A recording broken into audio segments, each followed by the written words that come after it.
Sitting back on the road,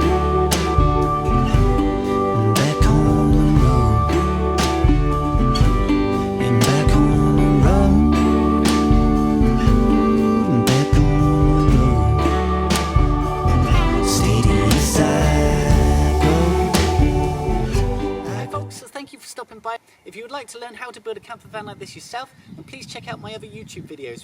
So if you guys have found these videos helpful, you can help me out in a big way by picking up a copy of my first ever album that my brother and I recorded in Nashville late last year.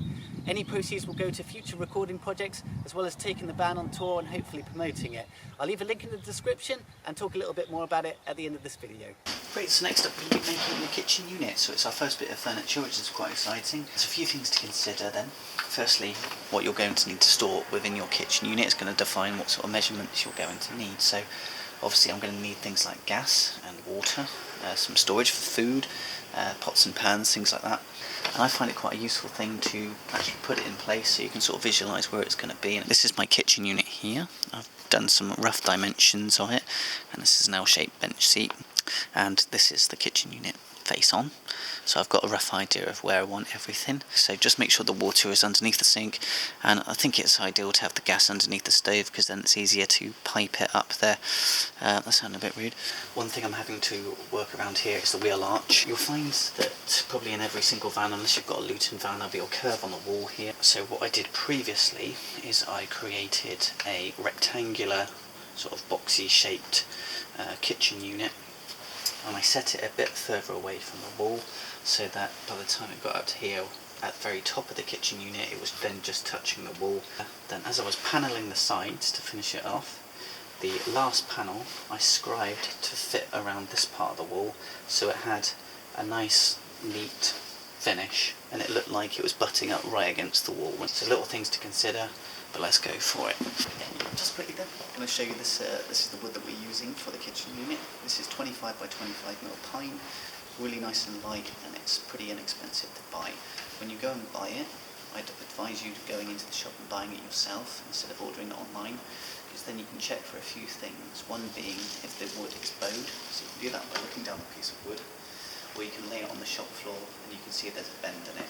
Also check for any cracks or splits. You don't want to buy any of that wood. You can get it in most DIY stores, or you can go to a timber merchant's.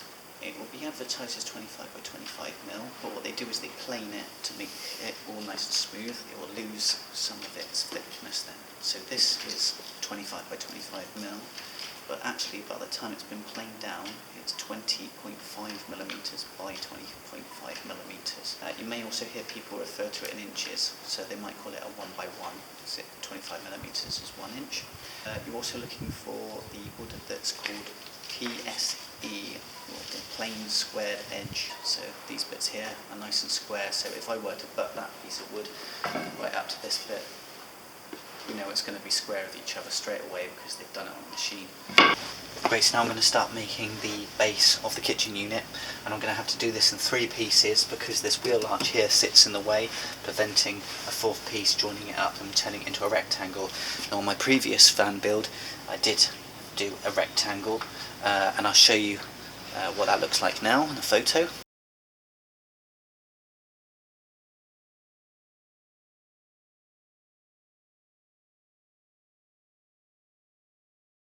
Okay, so if you don't have anything in your way, do it like that, so it'll give it more structural stability. This will still be very strong, but that other one will be even more so. Right, so I'm going to make my first 3 cuts, and after spending probably many hours just staring blankly at the kitchen area, I've worked out what the dimensions are. So what I'm going to do is I'm going to cut this first piece to 100 centimetres, and then this piece I want it to come out 30 centimetres, but don't forget you've got to take off the width that this piece of timber will add, which is 20.5 millimeters. So it'll basically mean I have to cut this one to 28 centimeters.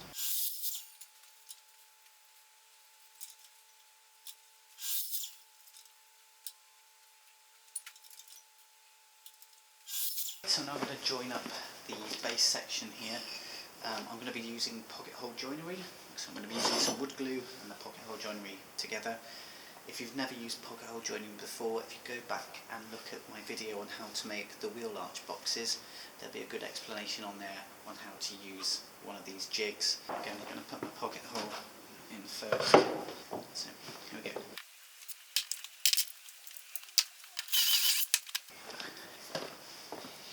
Okay, so we've dabbed a bit of glue on it. I'm going to use a few clamps here just to keep it in place as I screw it in. Make sure that's nice and flush at the end. Get my clamp on.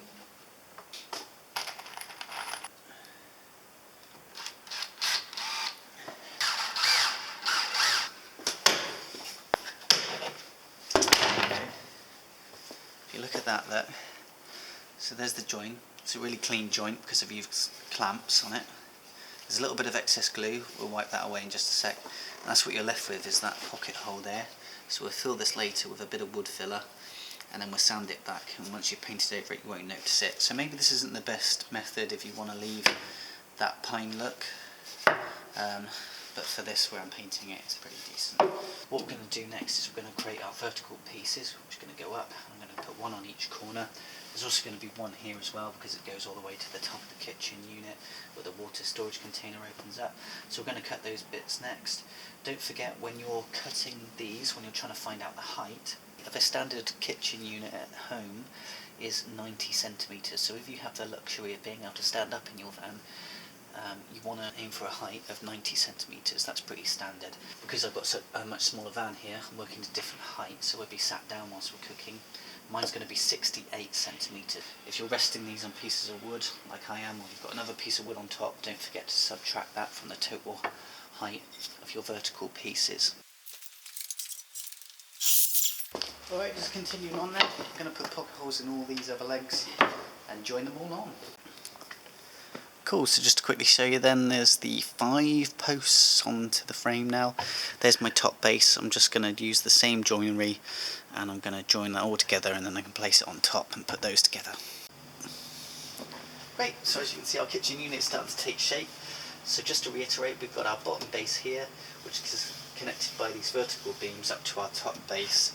So we basically built a carcass. We're now going to install other bits of timber, say across here for example, which is then going to start dividing up our drawers and where we want storage for our gas, etc. It's also going to add some more structural support because, as you can see at the moment, it's pretty flimsy. So I'm going to place the structural beam from this side to the other, just above the wheel arch. So I need to measure how tall the wheel arch is, which is 13.7. So I'm going to mark that out on both sides, and then I can join the piece of timber across. Right, so we've got our markings on here. So now I just need to go and cut the piece of timber. And I know that the kitchen unit is 100 centimetres long, less the thickness of these two pieces of wood, which in total will be 4.1 centimetres. So that means I need to cut it to 95.9 centimetres, which we're going to do on the chop saw. Just going to check it fits. It does. So now we can add the pocket holes. But we need to put 2 pocket holes, one on each side.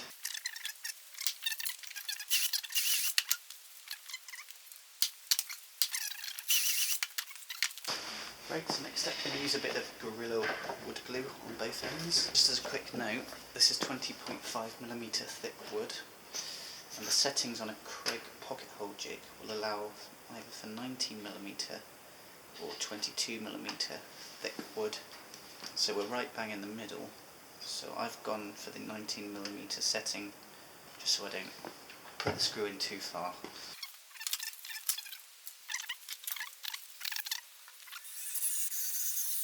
Okay, so that point where it's starting to bite and I don't want to push it too much further. So we've got our structural beam in place, it all fits, which is great. As you can see, we've got plenty of places to fix this into the base of the van. That is a DVLA requirement that all furniture is properly installed safely so that it's not going to tear out. So we've got fixing points here on the floor, all across here and at the back as well, and we can also use the structural beam now to fix it to the wheel arch to go ahead now and do all those sectioning off of all the cabinets. So just follow this next bit to your own designs. Wherever you want any drawers, you need to start dividing these up with pieces of timber. I'm just going to point something out here. there's my gas storage, pots and pans. There's just going to be a little food storage area, and it's going to be open. But instead of using the 20.5mm piece of wood, I'm actually going to use something that's twice the width. So it's actually going to create a little bit of a lip, so it's going to prevent anything from falling out when the vehicle's in transit. What I will do is attach this piece onto here, so then the plywood base can rest on top of there. But yeah, that'll be a nice lip to stop anything falling out. I'll also put a piece of twine across here as well to keep it in place, but that's just something to think about as well when you're putting your structure together. So we need to obviously join these two pieces. I'm simply going to use some wood glue, and then I'm going to put some screws through it from this end.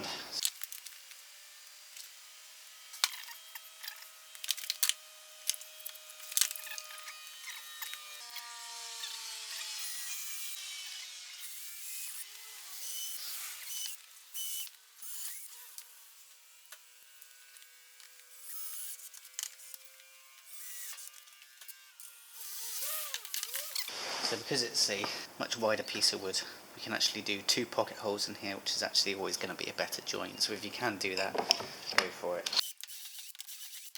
Just show you this clamp I'm going to use for this bit. This is made specifically by Craig to use with these pocket holes.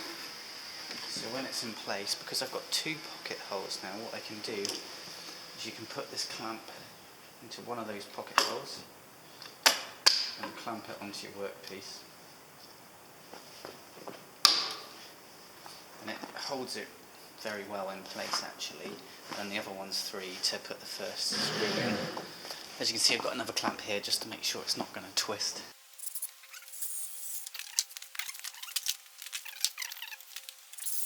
Another quick tip: if you can take measurements for several pieces at once, then go for it. Then whilst you're already at the chop saw, you can cut all those pieces in one go, do the Craig jig all in one go. Saves you a bit of time having to keep moving from one place to the other.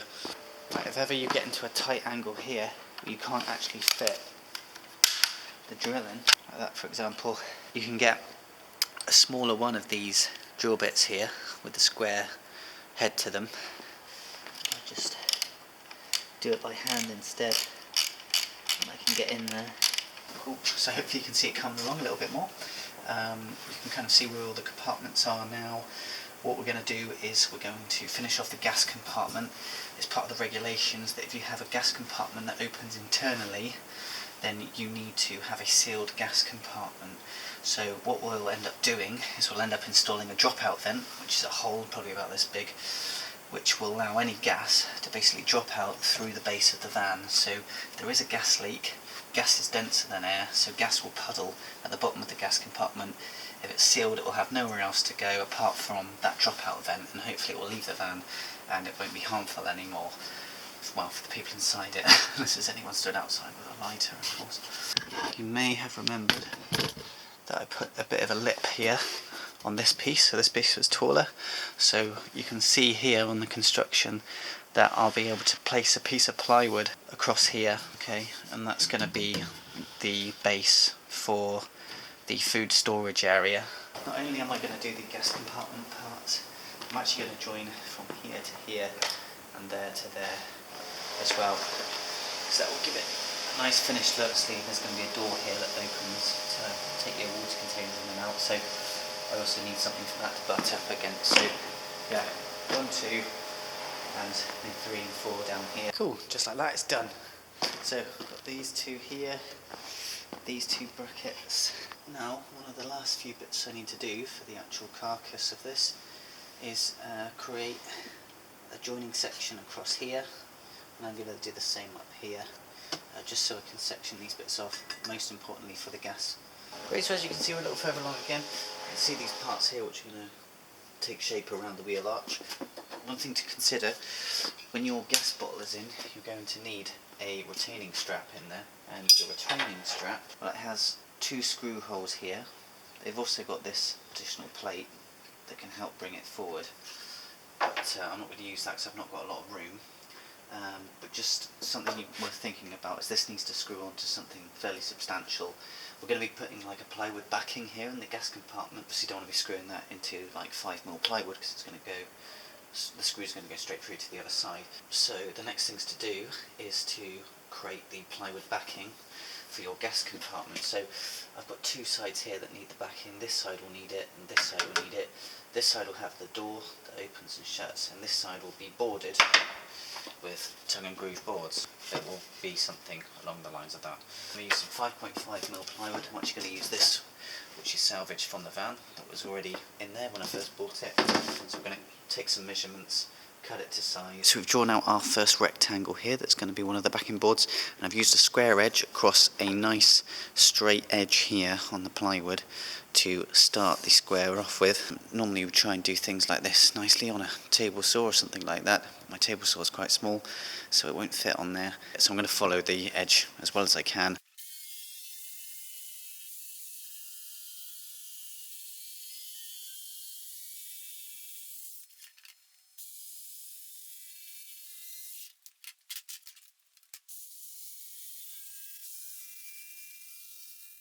Great, so we've got our square piece that's going to fit in the back section here.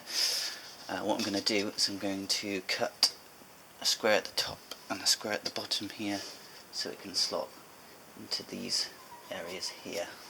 I'm going to take one of these pieces, place it in one of the corners and draw around it, and then I can cut that with a jigsaw. Great, so you can see our edges have been cut here. Just going to try and slot it in and see if it fits. The only other problem we've got now is the wheel arch is behind here, so we're also going to need to cut a bit of a slot for that. So now you can see it's in place and it fits nice and snugly around the wheel arch there.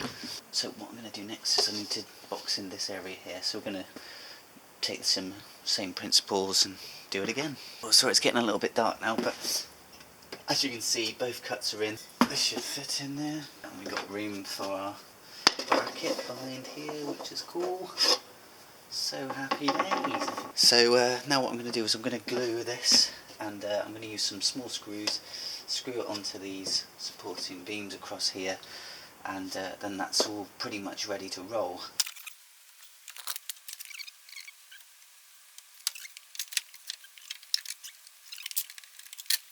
Okay, and then these are the screws that I'm using. They're really tiny. They are 3mm wide and they're 16mm long. So the good thing is you don't need to drill a pilot hole with these. Great, so using the tongue and groove that we used earlier for our walls and the ceiling, I'm going to board the side of the kitchen unit here. So I've just put this first board up against the side.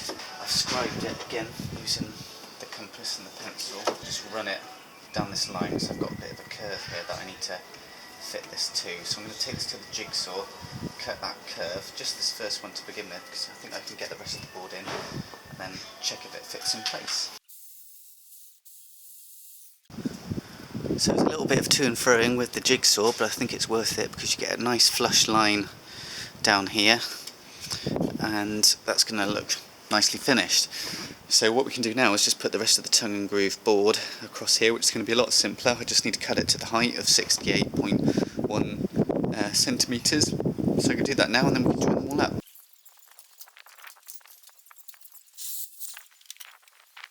This bit is obviously stick too far out, so push it in, everything in place.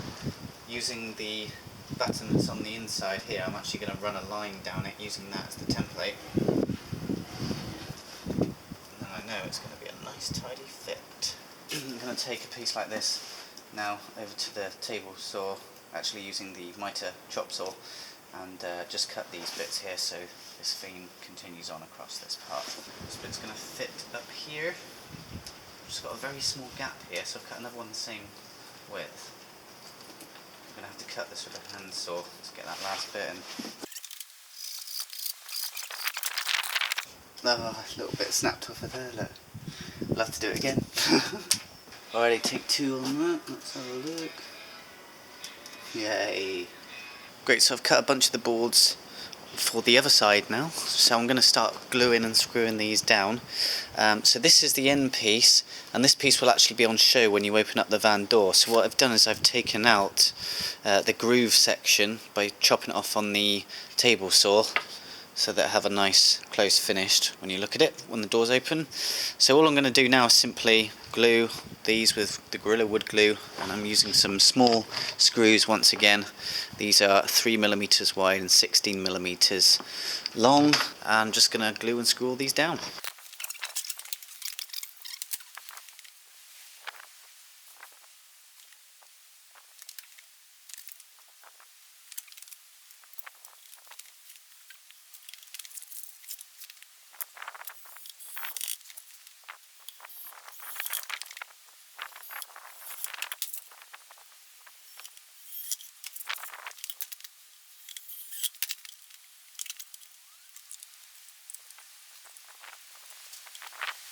Great, so this side's all in place. We've done this side, so let's go to the other side and finish that bit off. Great, so whatever surface you're going to be putting your unit onto, so I'm going to be turning this now on its side to glue and screw everything on here. You want to make sure that this is nice and clean, this area. So if there's any little stones or anything like that, and same if you're doing this on a workbench, it's going to scratch all of your panelling. So you can see we've got both sides in them. We've just gone around it all, glued and screwed it. I've also done this back part here because if you look on this side, you can see it's on show when you open up the door. One thing you might need to do in your van if you've got electrics running through your kitchen unit is create a hole for that to feed through.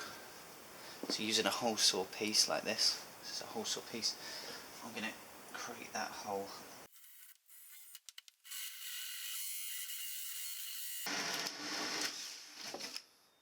Get a bit of sandpaper in it, smooth it all out.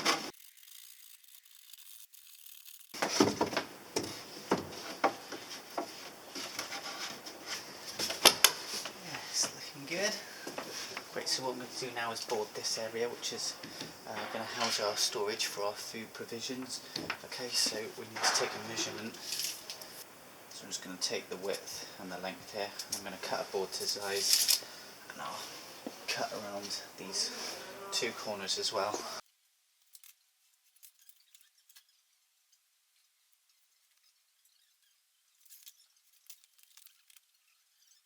This is a 6mm thick board. You can use something a bit thicker if you want to.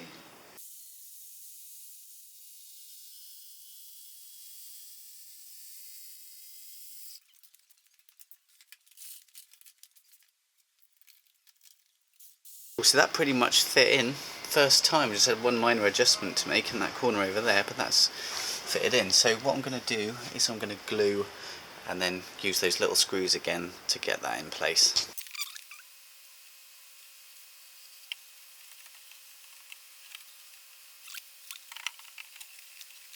Great, so I was just about to start measuring out the cabinet doors and realised that this part of the gas compartment wasn't actually tall enough.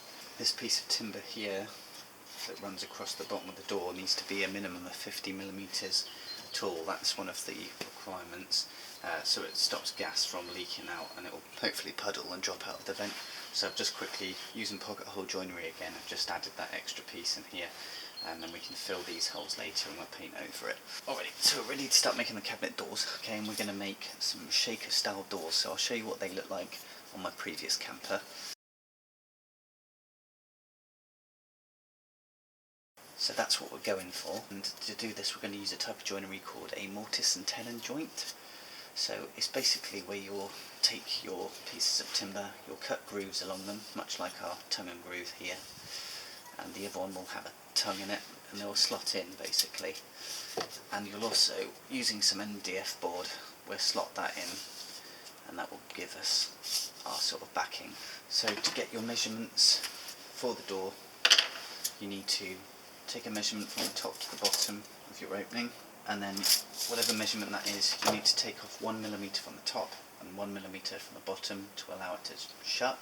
Okay, so you're taking off 2mm effectively, and then for the rails, which are the horizontal pieces, you need to take the measurements from this side to this side here. Again, take off 2mm to allow for it to close, and then you need to also subtract the width of your two stiles, which are the vertical pieces, and then you also need to add 12mm onto that to allow us to make the actual tongue part of the joint.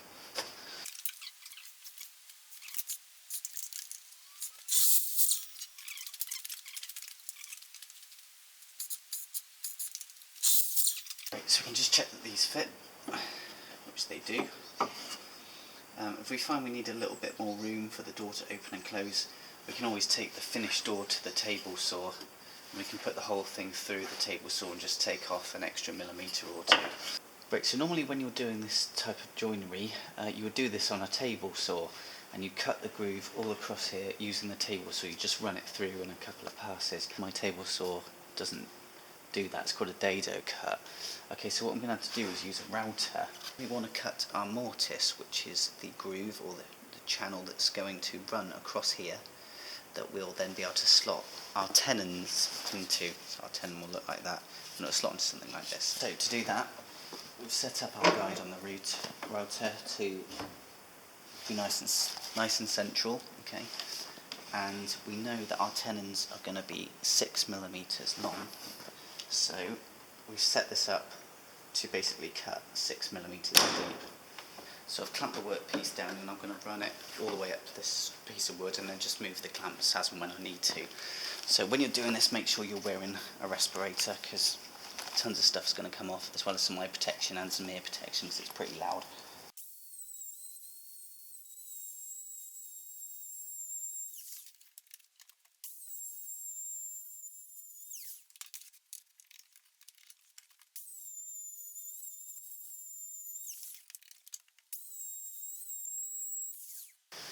Hello, Paddy.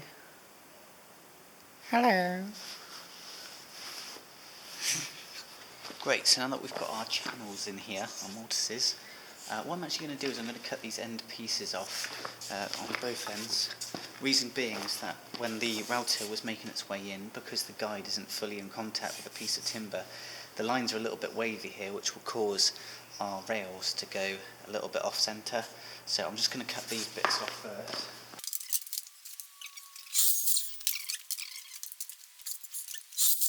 Okay, so now we can start making the cuts, taking down the measurements for the cabinet doors, so I can start making cuts for that. So what I'm going to do is I'm going to butt these two ends together. Okay, so they're the same height. I'm doing this because it's really important that your stiles, which are the vertical pieces, are at the same height as each other to get a nice square door. Now with my measurements, I begin to make the cuts. So 33.6. So I'm just going to go ahead and cut all of these now.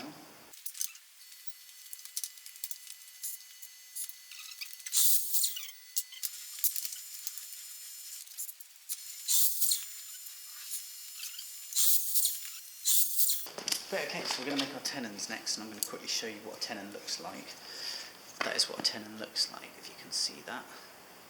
Okay, so that's basically going to slot into our mortise here, our channel that we've created, just like this. So as you can see, it gives quite a nice seamless fit, and that's what the joint looks like. We need to set up a few things on our table saw here. Now, the first thing is, we know that this slot here is 6mm deep, so we know that our tenon needs to be 6mm long. To change how long our tenon is going to be, we're going to use this guide here. So you've probably used one of these already.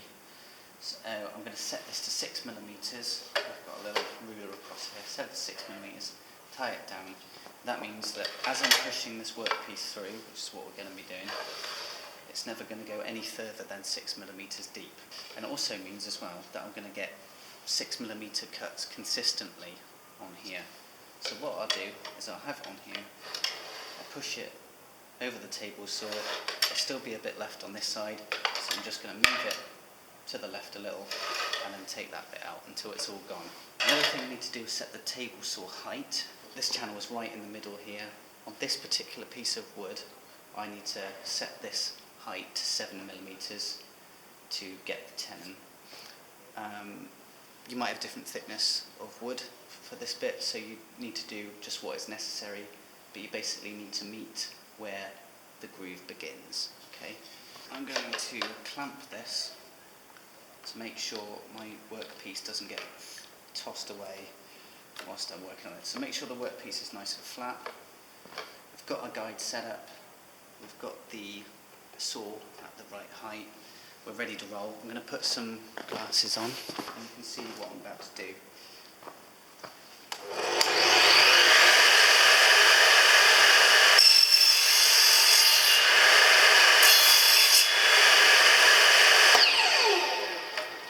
Okay, so I've made the first cut and that's at 6mm deep. I'm going to move it to the left just a little bit. And then it's going to take those pieces out that are a bit further along.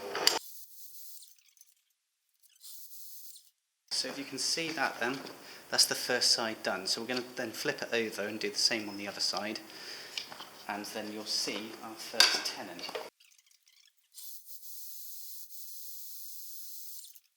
There we go, look. There's our first tenon. So this should slot into place. Okay, so we're going to do the same to the other side.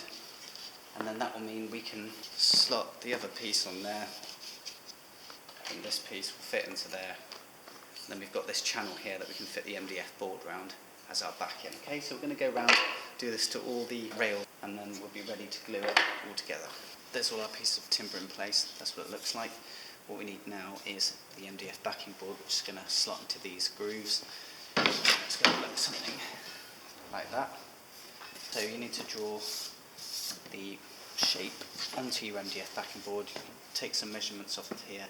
Don't forget that whatever the measurements are inside here, you need to add the extra 6mm on each side to allow it to fit into the groove.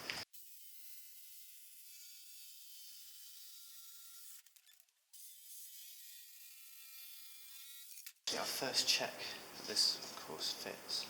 Great, so we know it fits, so we can then put a little bit of glue in now.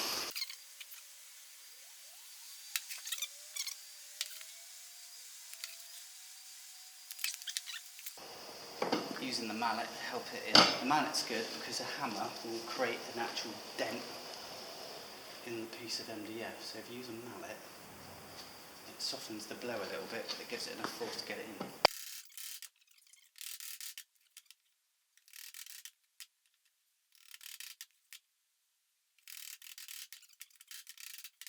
Get rid of any excess glue. What we can do now is just take some clamps to this.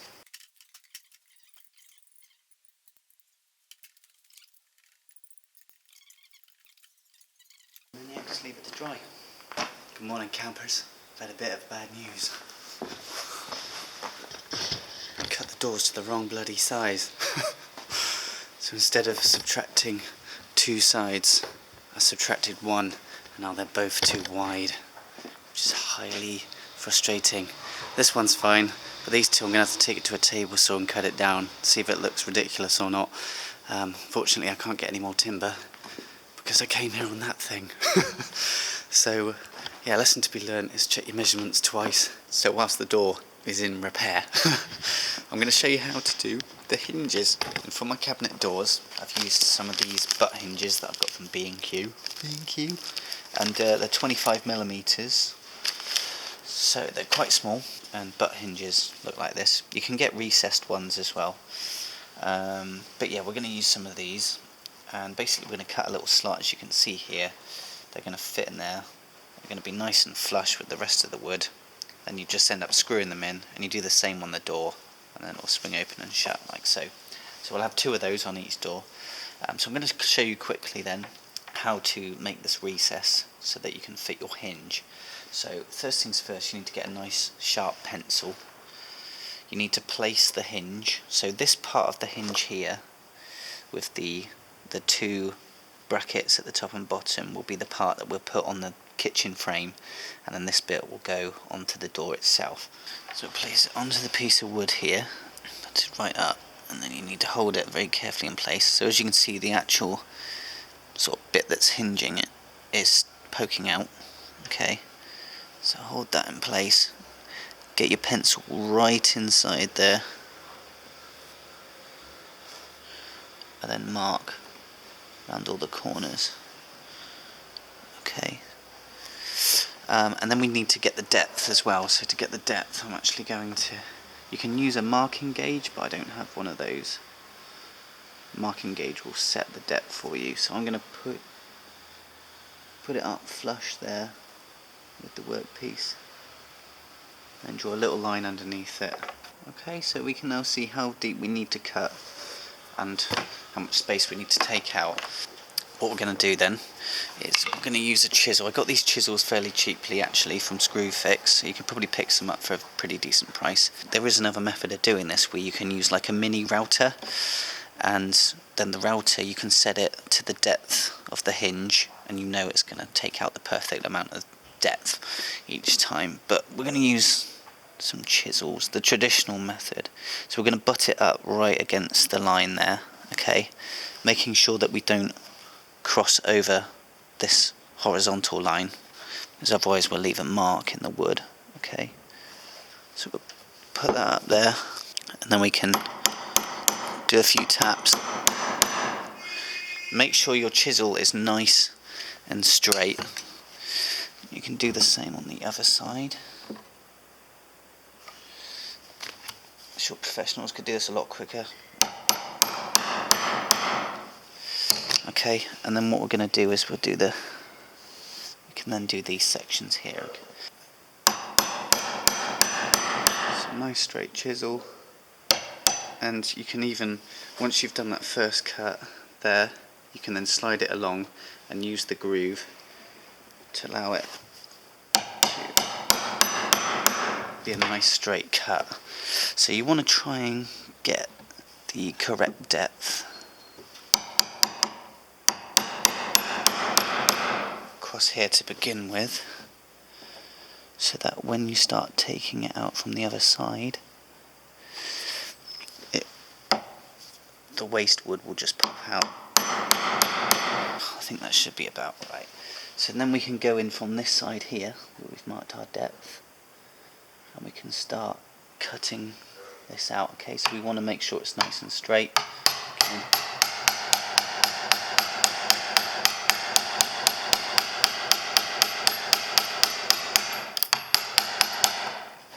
You can see it's lifting a little bit there because I haven't cut deep enough here. Watch your hand.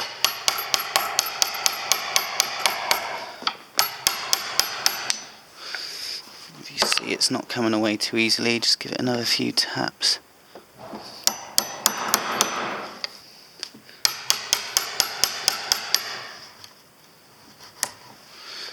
Okay, that's the first bit out. I'm just going to cut a little bit more of the depth here.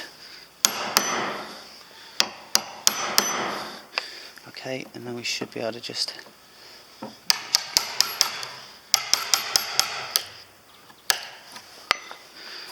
alrighty.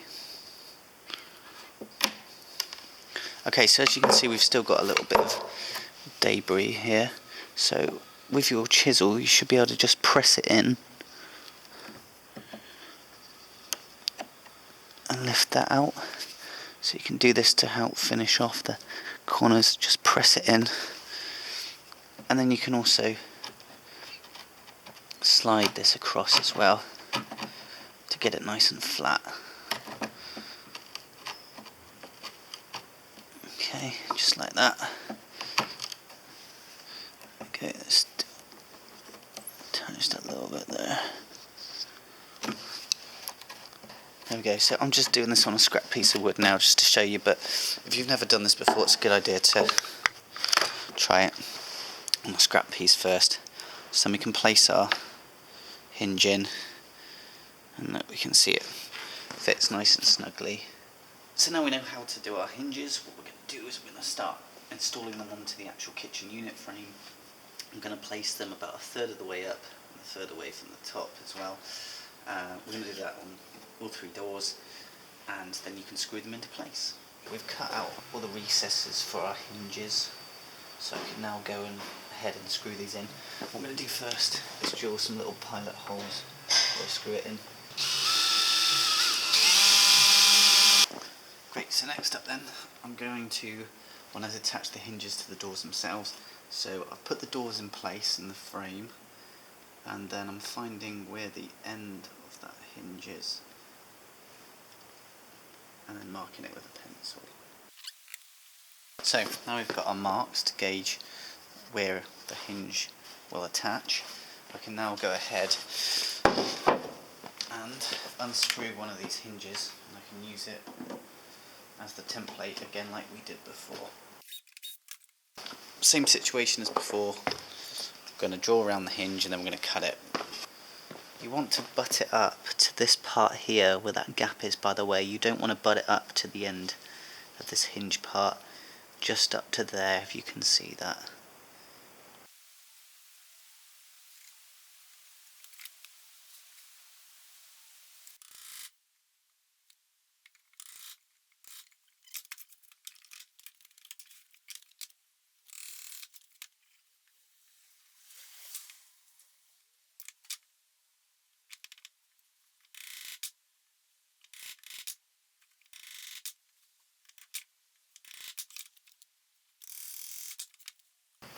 So now that's done, we can take our hinge again, and as before, place it in its slot.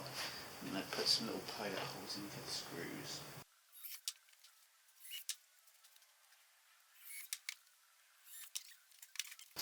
Put the hinge back into place on the frame.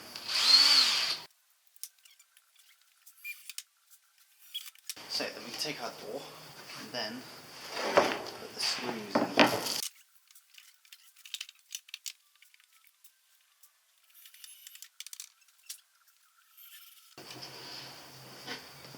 So this door is only just fitting in, so I'm going to just chop a little bit off the sides here on the table saw, and it's also going to give it a really nice clean finish on the edge. Let's see how good clean the finish is then. Let's check out, all the doors are in. Our next step now is to put in the latches to prevent them from opening whilst it's in transit. I'm going to use some Bales latches. They look like this. They've basically got a little ball that will slot into there and will stop it from opening. And then we'll put some handles on these doors to grab hold of it. So that's what we'll do next. Alrighty then. Let's try and get these latches on. This is what you get in the kit. This is called a Bales catch. So a little ball that will slot into there as it passes through, okay? So first thing I'm going to do is I'm going to measure the height of here, 34 centimeters. So I'm going to aim to put this in the middle. So half of 34 is 17. So yeah, I'm going to find my marker here, that middle point. I'm going to push in the ball and I'm going to hold it flat up against here, and it's flush with the back end here, okay? And then I'm just going to go around these circles and mark them off. So now we've got two circles, and we're going to put pilot holes into those circles there, and then we're actually going to attach this piece into it. Draw around this circle, or this sort of oval shaped part, and we're going to chop some of that out so that the ball can sit into the recess once it's on the door. Draw a pilot hole. Okay, I'm going to turn this over a second. So then we take our countersink piece, which if you remember it looks like this.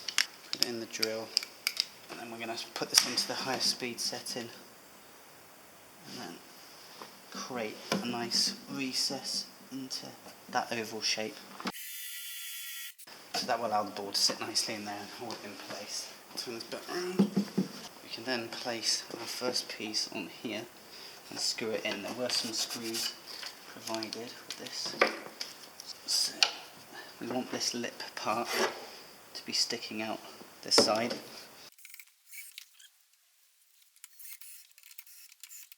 We want to get those screws as far in as they will go. But now we can attach the ball part. If we close the door, and then using our mark here that we made before, we can make the same mark again, just there. And I'd make a mark from where you can see the bottom of the catch bit and at the top of it, just to help you guide it in. And we know that this wants to sit right at the end of our door. So draw around the rectangle, and in the circles. And we can drill the pilot hole to begin with. And then of course we need a recess for this bit here that's sticking out to slot in. So we're going to use one of these flat bits here. That's going to leave a nice circle in there for that piece to sit into. So I want to find the middle, and I'm just going to go ahead and take out that wood. So you're going to need to go fairly far, but keep the drill nice and straight. Almost fits. I'm going to just take a little more out, just we can see that that fits. So now we can just simply screw that in. Okay, so just before I start filling the holes and painting it, I've just checked around the unit just to check if there's anything else I need to add. I've decided I'm going to put one more structural part across here and one more across here where the water storage meets the food storage. That's just to prevent any food falling out during transit. I'll still use the twine idea across here, but that's going to really stop anything from coming out. Quick look around your unit, check if there's anything else you need to add before the next stage. I'm going to go ahead and do this now, and then we can move on. Cool, great, so I've taken all the doors off. I'm just filling a few things. I'm going to take all the hardware off the doors so that when it comes to painting it, we don't have to take those off. We can just paint straight into these grooves and then put the hardware back on. Right, so as you can see, all the doors and the hardware are off. So now I'm going to use some of this Ronseal multi-purpose wood filler. This has got a natural colour to it. There are other ones, there's like an oak one, some other various ones. This one is the easiest to paint over, I find, when you're trying to fill pine. So what we're going to do is just fill in these pocket holes now. You can get some wooden plugs, but I actually prefer not to use them. But you might get some when you buy the Craig jig, it might come with them. You just push them through. They're basically wooden plugs. They'll just plug up most of the hole, and then you can use a little bit of wood filler around it. But I like to just fill the whole thing with wood filler. I'm just going to go around now and do this. So you might find that you'll do it once, you'll sand it back, and when you sand it back you might see a few little holes and imperfections, so you might have to then go over it with filler again a second time and then sand it back smooth. Okay, so I'm just going to fill it just till it's just overflowing a little bit, and we can then sand off that excess like I said later on. So we'll go around all the holes now and do that, and then we'll leave it to dry for a while. You can also do this on any gaps as well that you might see, any little cracks in your wood that you don't want appearing once you've painted over it, because they will show.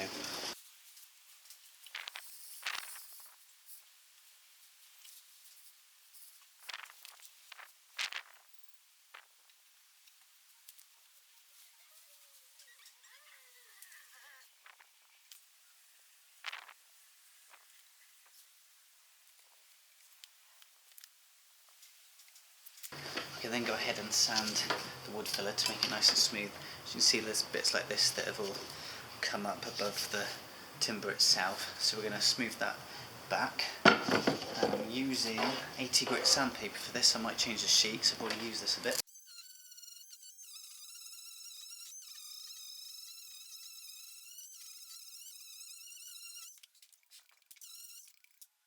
So I don't know if you can see that, but where our gaps once were, they've now completely disappeared, and it's left a really nice smooth finish. At this point, if your filler looks good and there's no little dimples in it or anything that need refilling, then you could sand the whole door back actually, and then it'll be nice and smooth, ready to be painted. But just so you know as well, remember I actually cut this to the wrong size. To fix that, I took two pieces of wood, put one that side and one that side, and I've glued them down so it looks the same size all around. Right, I've mentioned this once before, just make sure that your work surface is nice and clean. If you've got any objects like screws or anything, they're going to dig into your workpiece and leave some nasty marks on it, so give it a good clean. Okay, we're going to go around all our doors now, give them a good sanding, and then we'll go over to the kitchen unit, and you want to give that a good sand too. You want to get that wood filler nice and flush with the timber.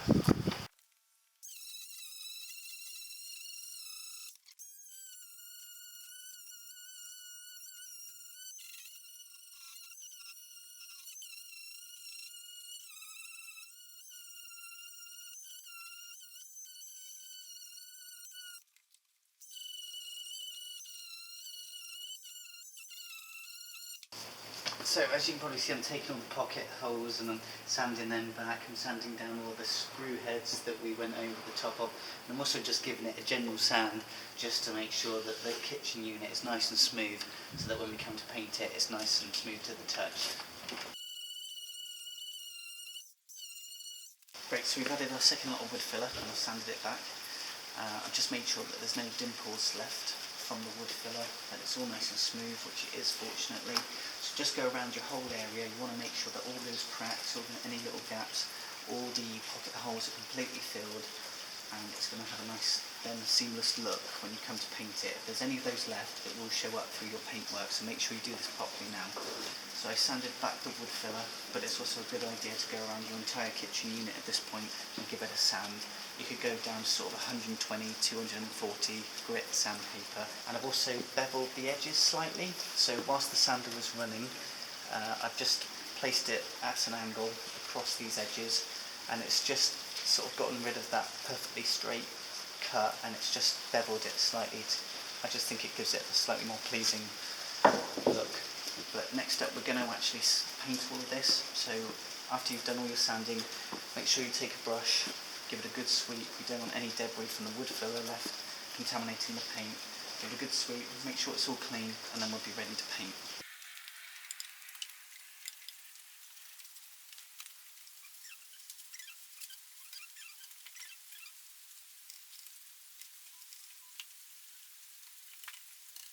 So we're giving it a couple of coats. I'll let it all dry off, and then we're ready to put the hardware back on.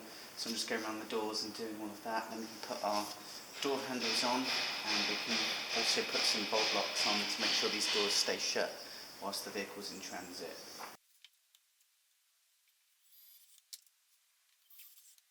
Great, here's an example of one of our doors then, ready to roll. So all our hardware is pretty much back on.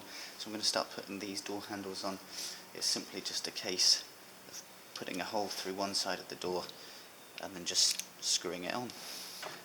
So I'm going to mark just above halfway for my pilot hole to go in, for that bolt to go through to the door handle. I'm going to do it just above halfway so that I don't catch our ball latch here. So at 17.5 I'm going to... There we go. And then you can simply just put your handle on and put the bolt through the other side. What we're going to do now is add these straight bolts. That's what they're called, straight bolts. I'm going to put them across like this just to prevent the doors opening when we're in transit. Again, it's simply just a case with these of screwing it in. I'm just going to draw around holes so I know where to put some pilot holes. And now we can screw these in.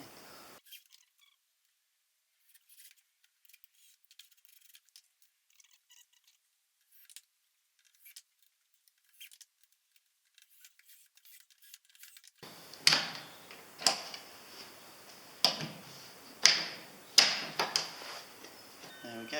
So yeah, just go ahead and do these on all the doors. If you want them on all the doors, of course you don't have to do this. So all our straight bolts here are in place. I've just put the unit into the van just to check a few things.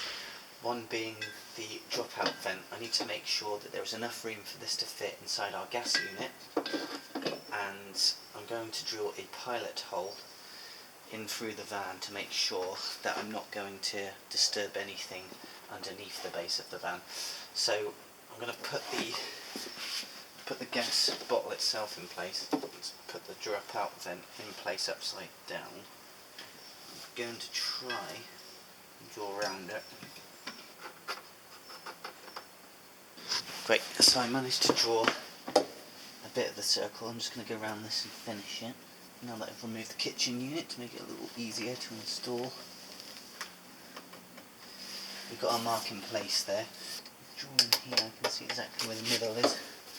So that's our spot. So I can see the middle spot of our dropout vent. I'm going to quickly have a look underneath the van itself and just see if I can see anything that would possibly be in the way before I go ahead. I'm using a drill bit here that's designed to drill through metal, And I'm also going to point out that it's not going to be too thick a drill bit, because if it's too thick, when we go to use our hole saw piece, it'll have nothing to hold on to. So keeping that nice and straight. Great, so after checking out that there's nothing underneath, we're okay to drill. Of course, if you've got a bigger van, you've probably got more space to manoeuvre this drop-out vent with. Mine was pretty tight, so I'm quite lucky that it is free underneath. So, as I said before, we used a smaller drill bit than the one we're using here with the hole saw piece, because otherwise there'll be nothing for it to grip into and guide the hole saw piece down. I'm just going to do this very slowly. It's easier with the kitchen unit out, that's why I took it out. Just keep it nice and straight. I'm using a 54mm hole piece, by the way. We don't want to obviously take out that diameter, we want to be taking out this diameter, so that our screws can then bite into the sides of the floor.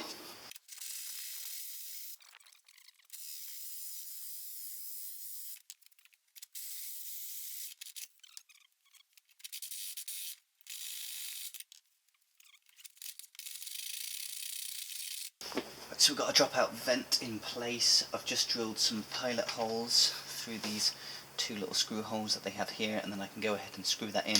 Just also one thing to mention as well, when you're designing your kitchen unit, you don't want your exhaust to be facing your drop-out vent. You don't want any exhaust fumes to be able to come back up through your drop-out vent and into your living space, so just be aware of that.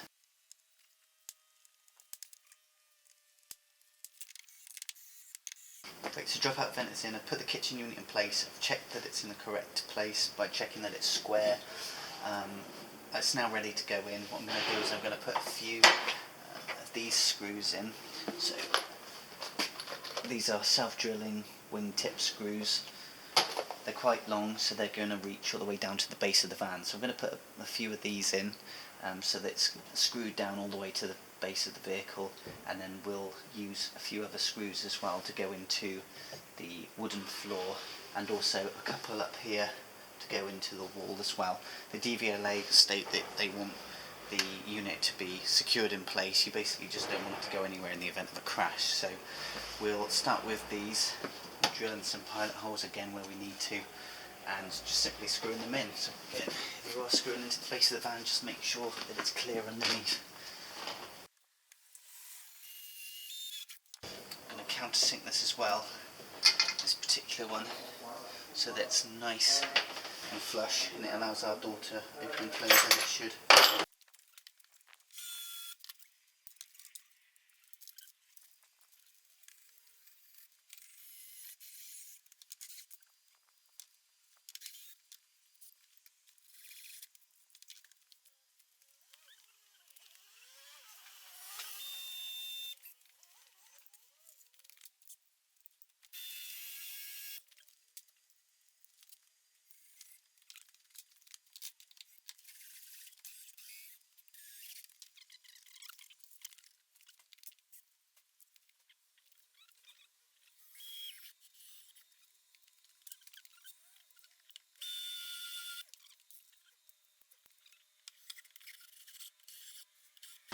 So however you've designed your kitchen unit then, just make sure that it's nice and secure.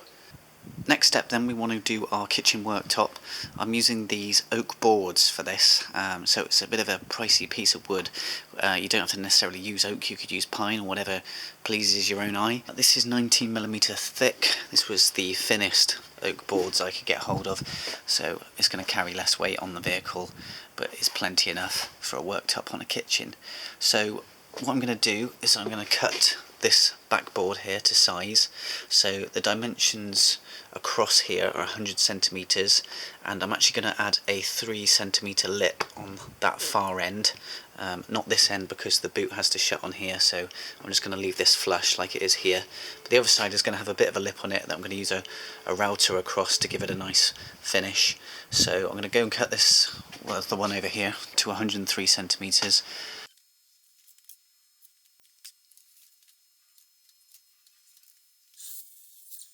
One thing I've just thought of that might be quite helpful is if you actually allow an extra centimetre or so once it's all joined together, you could take the whole tabletop to a table saw and run the edges through, and then you'll have some nice clean edges across the sides. Say if the second board was just poking out a little bit, you get a nice clean finish. My first board is up. I've actually placed it flush against the rear rail across the back there, and same on this side. And what I'm going to do with our compass, again as we did before with all of the cladding and everything, is we're going to scribe all around here.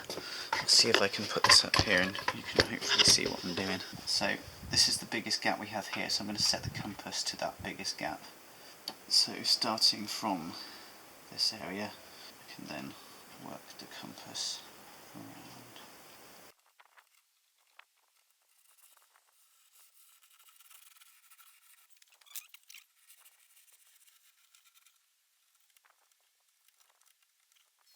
What I can do now is take that to the jigsaw. Just a quick tip before you do the scribing, you might want to check at this point which side of the board looks more interesting. You might find that there's some nice knots or some nice pattern to the grain that would look more pleasing if the board was this side up rather than this side. This might look a little bit nuts, but I'm going to use a coping saw across these really tight bends and angles that I have here that will go in around the trim of the van. I'm doing it by hand because I know that the jigsaw blade won't be able to turn properly through these tight turns because the blade itself is too thick. So I'm going to do this by hand.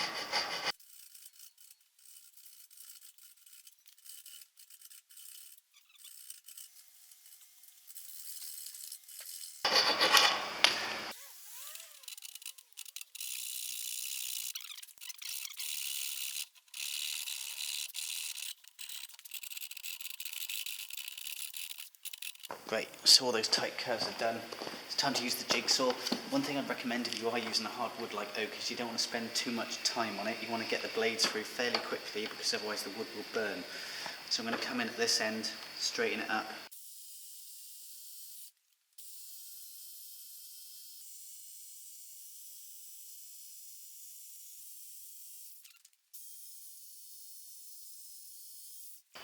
And we can take it to the worktop and check that it fits. As you can hopefully see, this one isn't too far off. It's just this end here. I need to just trim away that little section there to get this bit pressed in nice and flush. But I think after that should be a pretty decent job. So I'm just going to take it back to the jigsaw, make any little adjustments, and then check that it fits. Great, so it's all scribed and in place. It fits fairly nicely around those corners. So what I'm going to do is I'm going to join two pieces together, both of the same size. So we'll do that next using pocket hole joinery. So, like I said, we're going to use pocket hole joinery, as we have done before. So setting our pocket hole jig up again to whatever thickness your kitchen top is. Mine's 19mm, so I'm setting it up on there to 19mm. Okay, I'm basically going to have 2 screws going in this way and then 2 screws going in that way.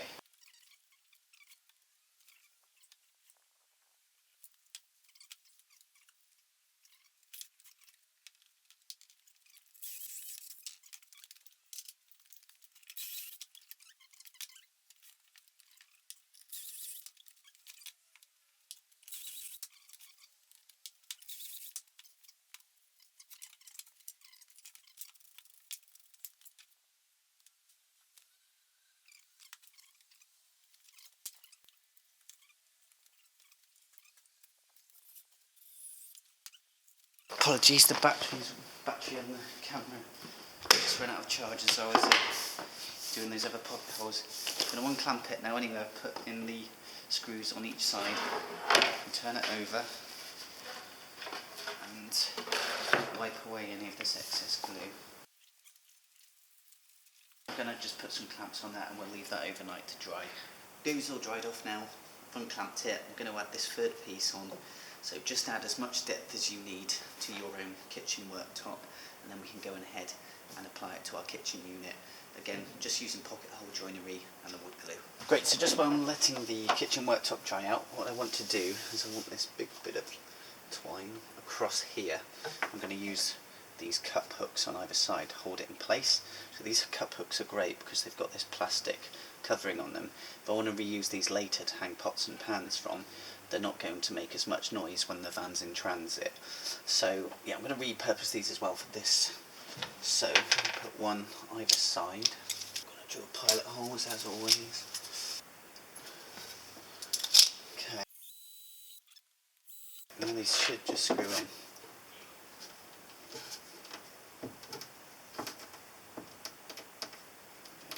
Get to about there.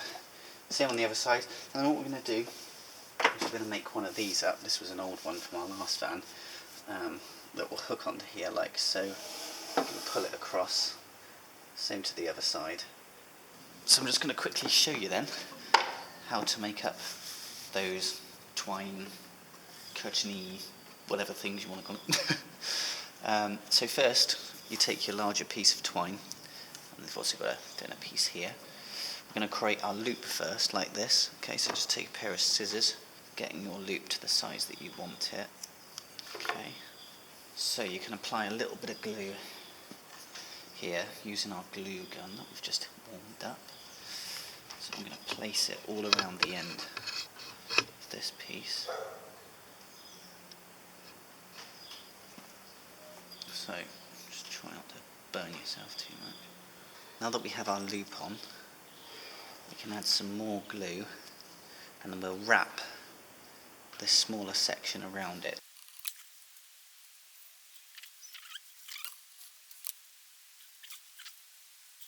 I'm going to wipe away, take off any of this excess before it sets too much. Just go around with some scissors and tidy it up. That's where it needs to be. I'd say it was as good as my wife's one. There is one of them, and then we can do the same on the other side. There it is in place, so just simply hook it onto your hooks there to release one of them and then screw it in. So we've left that all to dry out, and I've just taken it off and I put it in place. So you can see I've got a bit of excess here, but what I'm going to do is take it to the table saw, trim off these edges, and they're going to have a nice flush fit with each other. Same on the other side, so we'll go and do that next. As you can see, it's pretty flush now, but there is a little bit of burning on the side. You want to try and get hard wood like oak through these saws quite quickly, otherwise it will burn. I'll have to sand that back. Another reason why we really want nice straight lines across the edges here is because I'm going to finish it off with the router to give it a beveled edge, and there's a ball bearing that will run across these edges to guide the router. So if you've got a little bit of a curve, or there's a little piece sticking out, then the router's going to follow that and it's going to leave you a curved beveled edge, which isn't going to look good. So make sure this bit is nice and straight. So we put our worktop in place, just check that it's nice and flush this side. There's a little bit poking out this side, which is what I wanted. So I'm pretty happy with this, apart from the burning here, which I'm going to have to sand back.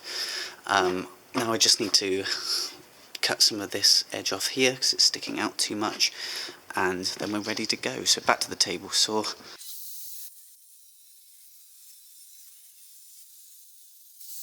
So again, apart from the horrible burn marks that seem to be created, it all fits. So now to the next part. Right, so next up we're ready to route the side of the kitchen unit here. So I'm going to go ahead and do this quickly. I'm using, it's like a beveled edge, like at an angle like this. But if you get a pack of these, as you can see, mine's very organised, just like my drill bit box. You can do whatever style you want to route the edges off of. You don't have to route it at all, you could just leave it as it is, but I think it will just leave a nicer finish to do so. So let's begin. Again, this ball bearing is going to follow it round. One thing I will say, as with the table saw, you want to get your router through hardwood like oak fairly quickly, because otherwise it will burn. Again, quickly, so that I'm going to turn it over and do the same on the other side. Make sure that you clamp your workpiece in place. So it's beveled off like that, and I'm going to do the same on the other side.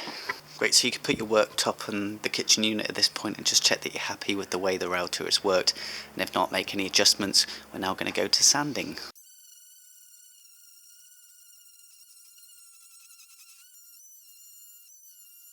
Alright, so we've gone all around that with the 60 grit, and I've 100% made sure that all the burn marks have gone. as soon as you whack Danish oil or anything on this to finish the top with, you'll find that those burn marks will really start to come out, and it can be not the nicest thing to look at. I'm going to go over this now with some 120 grit sandpaper and some 240 grit. This 240 grit is really fine. It's going to leave a really lovely, nice, smooth finish to the touch. So just go around your whole worktop and just check that all the edges are nice and smooth, and go back over any part that isn't, but it should be if you've done good coverage. So what we want to do now is clear our area. I'm actually going to use some Danish oil. It leaves a little bit of an amber effect on the worktop once you've applied it. So this is the Danish oil that I'm using. Simply just need an old cloth. This looks like a pillowcase that I pissed on or something, but you just apply it on there quite generously. I can open this tin. Okay, give me a minute to open that. Yeah, one of the reasons I'm using Danish oil is because it helps to bring the grain out. So when I apply this, you'll see that the grain will look a lot more pleasing to the eye. This looks very dull at the moment without any finish on it, but this Danish oil will help bring out the grain. The only downside to something like this is, although it is water resistant, you don't want to leave water on top of this, whereas if you were to use, say, maybe like a decent varnish or something, you could let water sit on it for a bit longer without it affecting it as much. You also can't leave wet tins on top of it, because it will also leave a black circle. So you just have to be a little bit careful that you don't obviously put something hot on it as well. You want a fairly generous amount. You just want to rub it into the grain of the wood, and we're going to let it sit.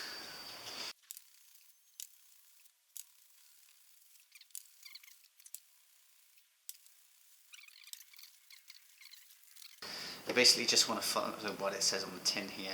It says to apply it and then leave it for about 6 hours to dry, and you need to add 3 coats of that.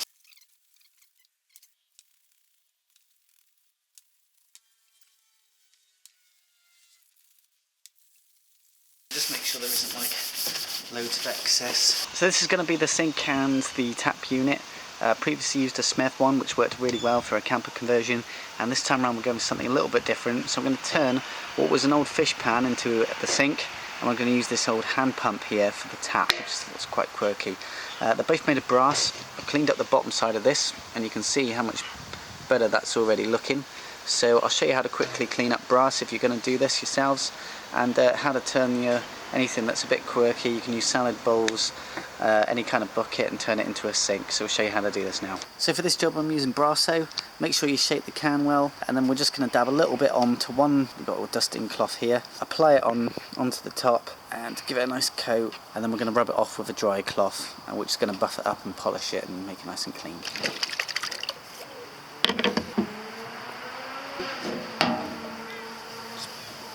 Apply it in a small area, and then we're going to take it back off with the other cloth. See how much is coming off already. Take the other cloth and then just give it a really good buff. Depending how dirty your thing is, you might have to do this a few times, but you can probably see already the difference between this area and there.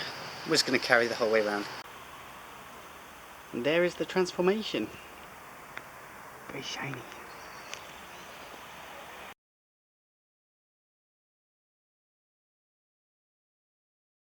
I'm just going to drill a hole in here.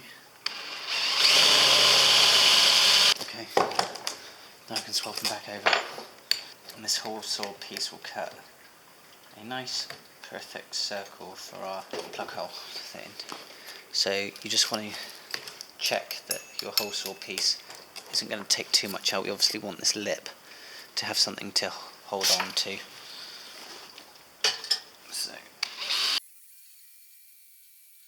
So with our metal file that we used for our window, we'll just soften these in. So in case you wanted to know, I think this is a brass pan. It was actually, I think it was a fish pan originally that I got on eBay, which I thought looked quite quirky. So if you want to get one of those, you could search for that. This is what we're going to be using. This is the siphon. So the plug hole will go on here, like so, and it will basically there'll be a bolt that will go into there and it will siphon out through the bottom like so. So I put the sink in place and I've just been working out, just from judging it, whether it's going to come in the actual unit itself and obviously not down this part. So I'm going to go to the hole and I'm going to draw a circle using the circle we cut out as a guide. Okay. Then I'm going to take our siphon, because this is the width that we need to fit right up to the sink, and I'm going to place it over the top of that and draw around it, and then we know where we need to cut. I'm just going to point out that you might not obviously be wanting to use the same method that I'm using with the sink, etc. You might be using one of those SMEV units, which are pretty tidy because they have everything sort of in one place, the sink and the hobs together. You can buy a template like this. I don't know why it doesn't come with the SMEV units themselves, but you can buy these cardboard templates on eBay. This one's a bit battered now, but I used this in the last one, and it's a really good fit. So you just simply place it over the top, draw around it, and then you can use a jigsaw to cut it out. To get my hole, I'm going to actually use a jigsaw because I don't have a hole saw piece that's the right size. So first I'm going to make a hole for me to enter in with. And I'm going to go in with my jigsaw now just to create that hole. If you've got a hole saw piece that's the right size, obviously that's much better, but I do just need to fit that siphon in there.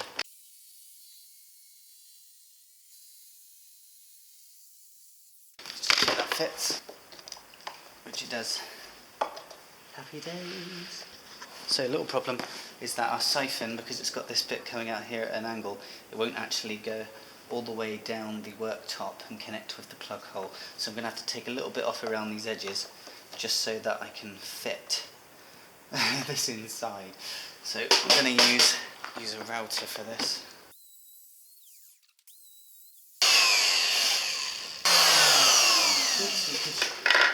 So that the hose is going to be coming off of there, so we're going to need to route out a little bit more and channel out this area too.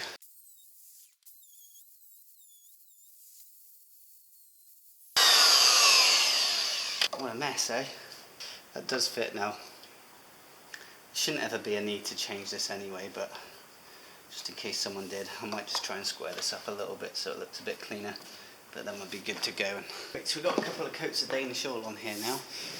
I'm going to now put my sink into place and attach it all up while it's actually off the kitchen unit. These are the same plug holes that they use on the SMEV units, in case you're using one of those. I'm going to take the rubber piece first, okay? Then we're going to take the actual plug hole bit, put that on top, then take our siphon, put that underneath, and we'll take our little screw there, and we want to get a screwdriver here, just screw it down. Let's put that in place. I'll show you what it looks like underneath. There's the siphon there. Okay, so it's going to come out around that way there, and I'll lead it to a jerry can down this way. My worktop's now had a couple of coats of Danish oil, so we can go ahead and screw that in as well. So I've got it in place exactly where I want it. I'm just going to double check this. So I'm going to go around and put a few clamps on just to make sure it doesn't move as I'm screwing it. These are 30mm long, these screws, so just make sure they're not so long that they're going to come out the worktop. We want to drill them in from this side, so I don't want the screw head showing on the worktop here, so I'm going to do it from underneath. So I've had a few of these all around. You could always add some wood glue if you wanted to as well, but I think this is actually going to be plenty for what we're doing.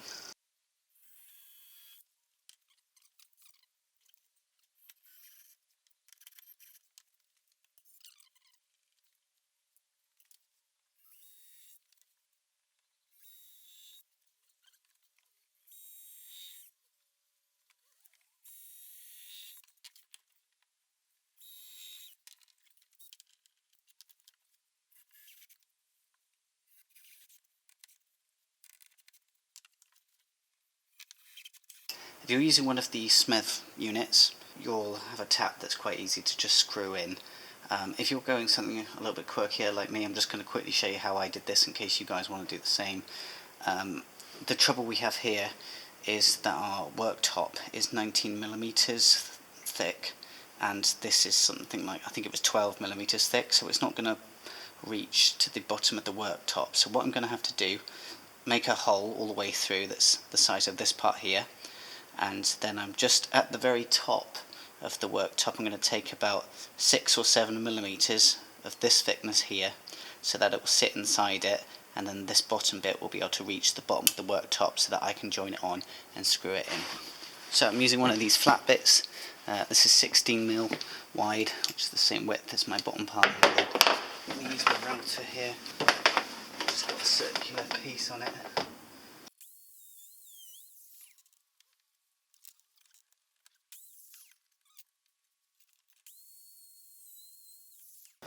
Alright, so that was a little bit tricky, but we have a tap in now. It's not properly bolted down at the moment. I've got one issue, is that it makes quite a lot of noise when you compress it. The other problem we have as well is that the washer doesn't quite come up to the underside of the worktop, so it's obviously not bolted down properly in place at the moment. So what I'm going to do is I'm going to get a little bit of rubber that I'm going to place under here, which will lift the tap up so that the washer will fit up against the worktop, but also the rubber will hopefully deaden some of that noise. So we're going to go ahead and cut some of that now. And I'm going to be reusing some of these rubber mats that were left in the van when I bought it.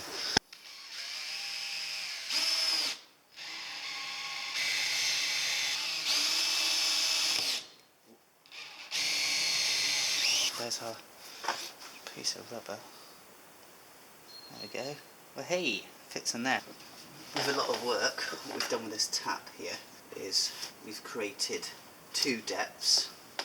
One for this part, and then one for the little lead part coming out at the bottom, and put a big washer on top of the bolt, and then we've screwed it down underneath here, and that washer is helping to keep it in place. I'm going to go ahead and put some sealant around here just to finish this off. I've masked it all off, because then I can peel that away later to hopefully give me a fairly clean finish.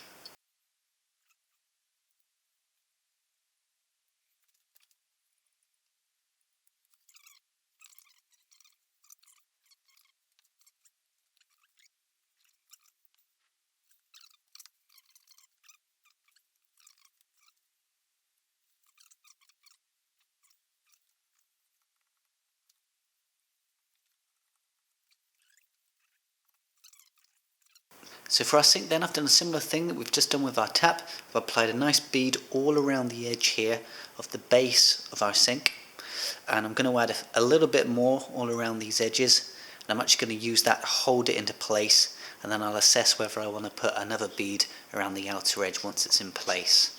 So as you can see then, we've got sealant around both the sink and the tap now. Great, so now that sink and our tap are in, I'm going to plumb it all in. So to help me do this, I'm actually going to be using some of these Jubilee clips. I've got like a big bag, a variety bag of different sizes, because they come in useful as the build goes on. So this is going to be my wastewater pipe, this black one here, and this blue one will be for the fresh water. And I don't know if you can see that, there's the siphon there, so that's where my wastewater is going to be coming from. So let's go ahead and get it in. I'm going to feed this onto here. Luckily my sink isn't totally in place. But you can see why I've routed all this out now to make a little bit of room. I could have done with a little bit more to make this a bit easier. But so yeah, as you can see, I've just got to push it over these ridges here. I need to give it a bit of a twist. These have to be like one of the top 5 least fun things to do when you're working on a van. Right, so I did take mine off so it was easier. Now what I'm going to do is I'm going to push this Jubilee clip, and then you can tighten it up with a screwdriver to make sure you get a nice tight seal. So that's not going anywhere. I'm going to reinstall that. So you can see our black one's in. I'm now going to attempt to get this in. You can see what I mean by the washer as well, holding that in place. Again, like I say, if you can't get these on, just put them in some really hot water and that'll do the trick. So I'm going to push that, I'm going to butt it right up against there, and then we can take our Jubilee clip here and we can tighten it down. Right, that is going nowhere. That should be nice and tight, but we're going to do a little test just to make sure. I'm going to cut this pipe now. I'm going to use just a blade like this on the top. There we go. That can pop in there like that. So we have water, fresh water works, and so does the wastewater. Right folks, so we're ready to seal up our gas chamber now. This to ensure that if there were a gas leak inside here, that none of the gas is going to leak out into our living space. It's just going to be forced straight out of that dropout vent, somewhere safer than where we are sleeping, of course. What we're going to do to seal it is firstly clean the gas chamber out. So get a brush, get a hoover, make sure it's nice and clean, there's no debris in there. Then we're going to get our sealant. Now you could use a few different things. I've got some Sikaflex here that I could use, but it's not very easy to work with. It's very tacky, it sticks to your fingers when you're trying to run your finger across it and smooth it out and finish it off. So I've gone for some decorator's chalk. Okay, it's flexible, it's paintable, and as it says here, easy to smooth, which it is. So we're going to apply that all around our edges to make sure they're nicely sealed. You're going to need a sealant gun, or it's also known as a chalking gun. You'll simply stick in there like that, and you'll use this trigger to then push the sealant out, and you can release it just here. Okay, we'll need to cut off the end, so take a sharp knife. You need to cut the very end here off the top of the sealant, and then this nozzle here, you can decide whether to cut it off or not, depends how much you want coming out. There's a small hole there. I would normally go and cut it at a little bit of an angle because it helps create a nice seal if you do that. So I'm going to make it a little bit bigger because I've got a fair bit to do. Okay, then you're simply going to go all the way around here, apply the sealant, and then we're also going to need some water and some fairy liquid or some sort of washing up liquid, so you can get some nice soapy water, because it makes it a lot easier then to put your finger across the sealant and smooth it out to give it a nice finish. You can also use one of these tools as well, sealant finishing tools. This is from Unibond, very cheap. I've not used one before, I've just used my finger. I'm going to give it a crack today and see how it goes. But let's go and cut this first and then we can get started.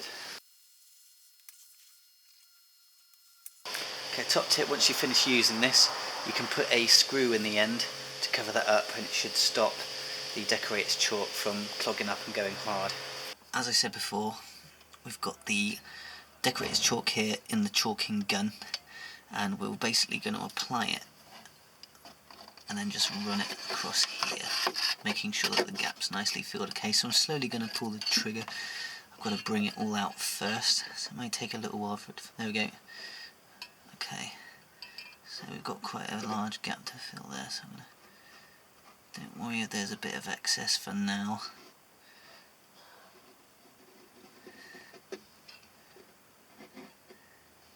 Just keep slowly applying that pressure on the gun. So we've got some very soapy water here. Remember to use the washing up liquid. You could have a bit of tissue ready, or perhaps some... You can run your finger across it like so. Wipe off any excess on your tissue or wherever you...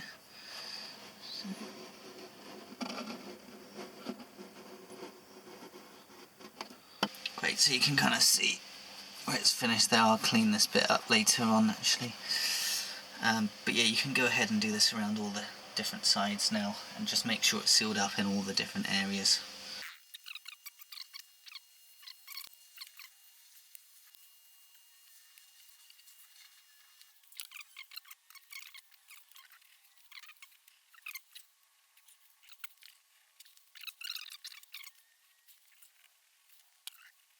Alright, so we're going to install our gas retaining strap next. It's really important that you have one of these for all your gas bottles. This is how the thread will fit. It will go in there like so. It will come out and cover the screw heads back through here, out this way, and it will wrap around your gas bottle like so. Okay, we're simply just going to screw this into place into our unit. I've just got some wood screws here. These are 3.5mm wide, and they're 30mm long, plenty of purchase into there, so we're going to go ahead and install this.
I've got my seal on this side, I've got a seal here, and I've glued this bit in place here. I'm now going to place that foam seal across there. I didn't put it on first because I find it easier to butt it up right against that part with this wooden piece actually in place.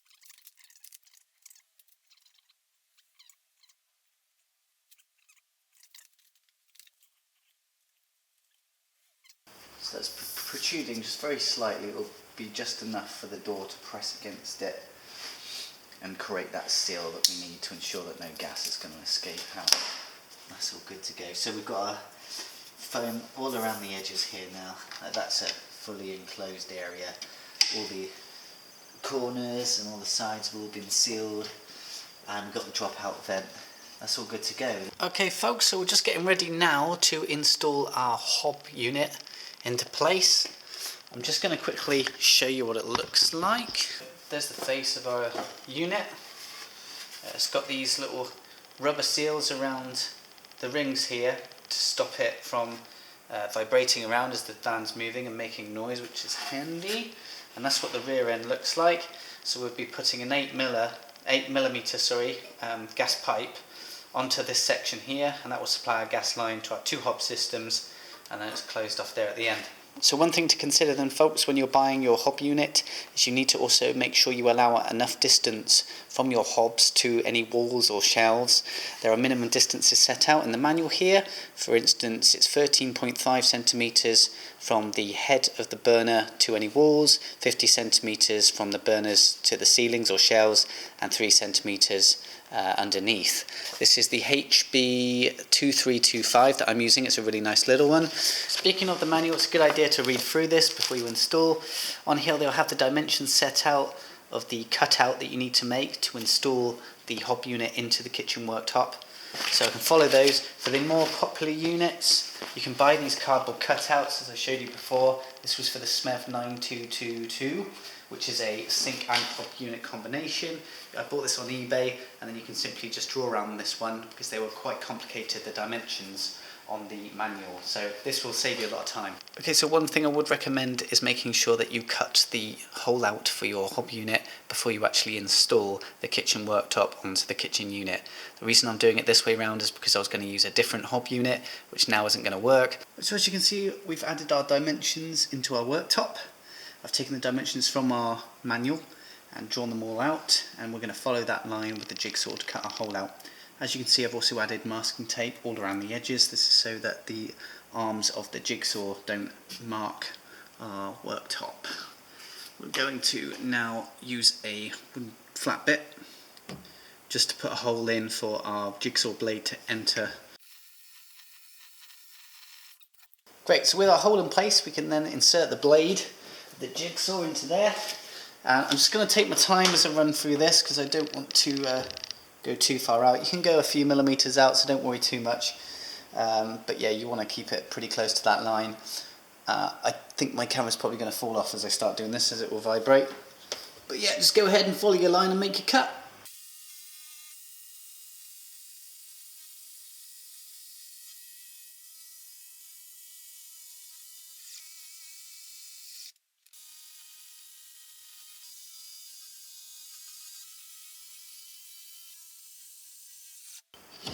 There it is. You might even be able to repurpose that for something. In fact, I've just had a thought on what I could use that on. Here, I was going to have a little drop down table. That's just saved me joining the wood together. Alright! Okay, so go ahead and just check that your hob unit fits. Okay, so we're going to add our little bit of rubber trim now that comes with this. We're going to start from the rear end of the unit. The reason being is when this comes all the way around and rejoins the starting piece, there'll be a small little slit which we can hide from view by doing it this way. So starting from the middle, you can see there where we have to push it on to that little slit on the rubber trim. Okay, and just press it in as you go around.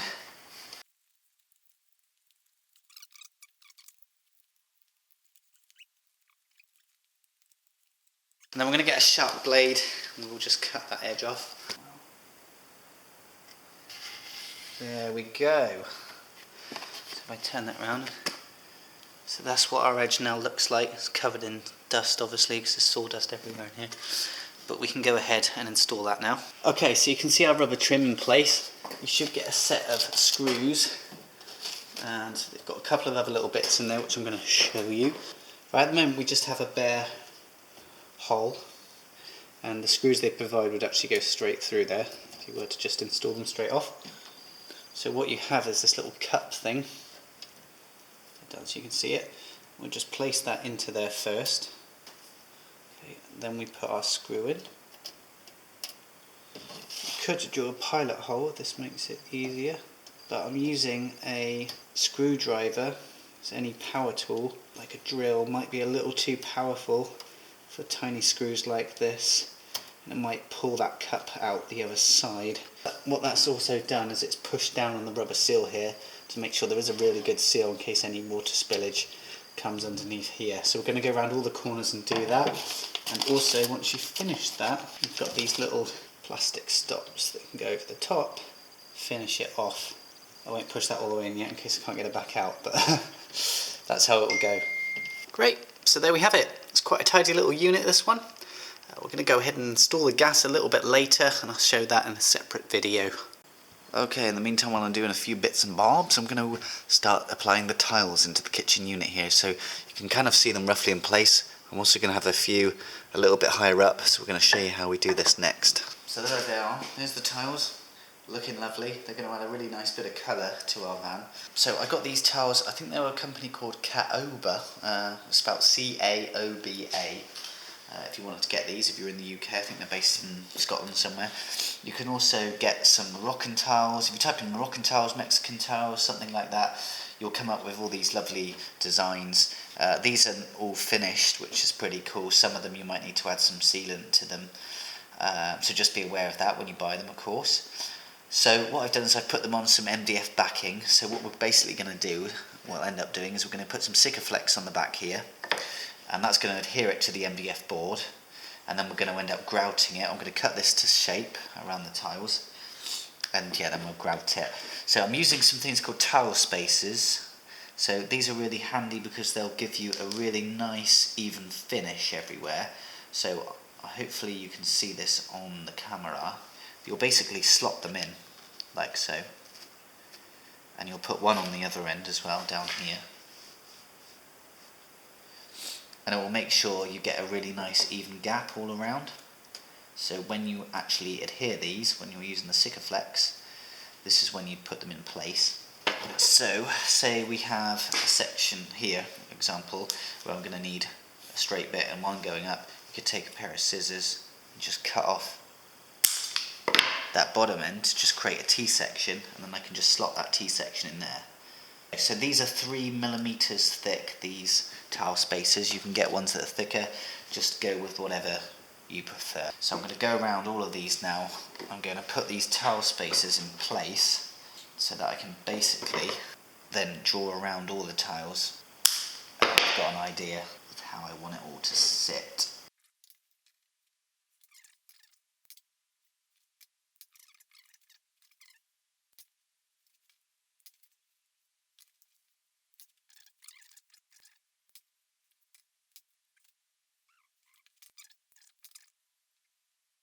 Great, so just to show you quickly then, hopefully you can see where all the spaces are. So I've drawn all the way around my tiles. I'm going to remove them, but before I do that I want to take a photo of where they all are on my phone, and because some of these are slightly different sizes, I know that they all fit where they are at the moment and I'm happy with the way they look. So photo taken, I can now go and remove all of these. Go ahead and cut your outline out.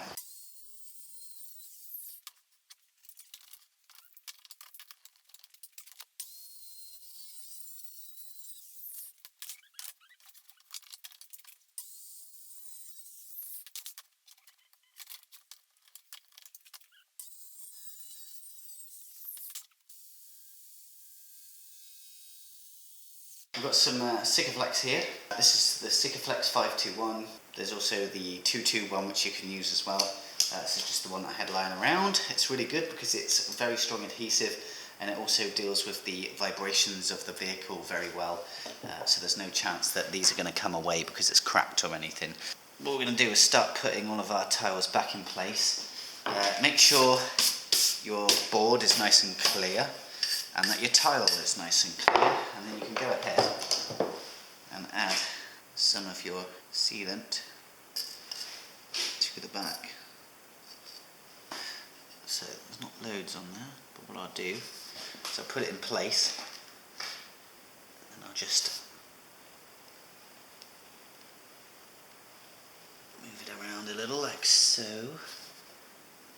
Okay, I'm going to put these in place as well. Press down nice and firmly. Yeah, then just basically go ahead and do this to all the tiles.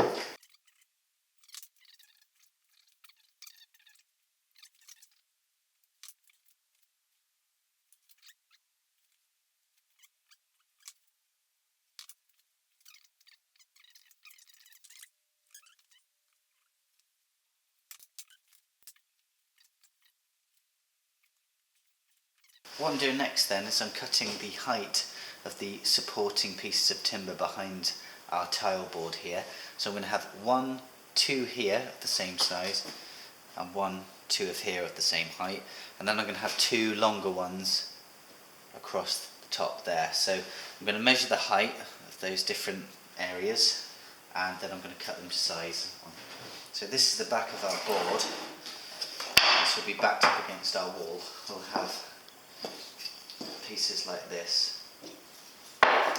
So then I've taken the measurements of the height. As you can see, I've got 2 on that side, there's 2 on the other side, and then I've got 2 longer pieces in the middle there. They're all cut to the same width, so that was all 7 centimeters they're coming out by. I've got the angle in as good as it will be. I'm going to be then placing some pine over the top of these to finish it all off. So now that's done, I'm going to go ahead and I'm basically going to glue all these pieces down. As you can see, I use my drill just to prop it up into place, just to check it fits, which it does very nicely now, so I can go ahead and glue it. What I'm going to do is I'm just going to simply glue this on and then I'm going to clamp it, okay? I'm going to butt that right up against the top there.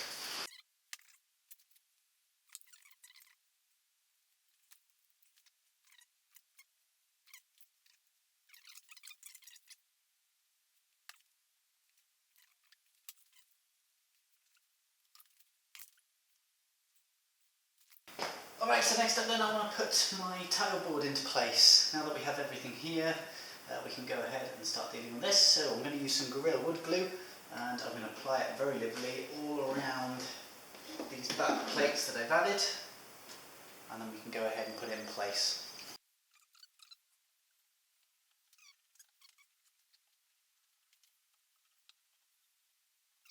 Great, so I'm just going to leave that all to dry off. As you can see, I've popped a few pieces of timber across there just to push that top part up against the wall to make sure it glues.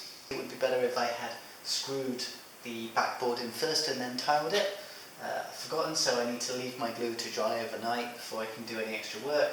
But if you have screwed it, you can now go and put your tiles on. You can continue working around it onto the next stages.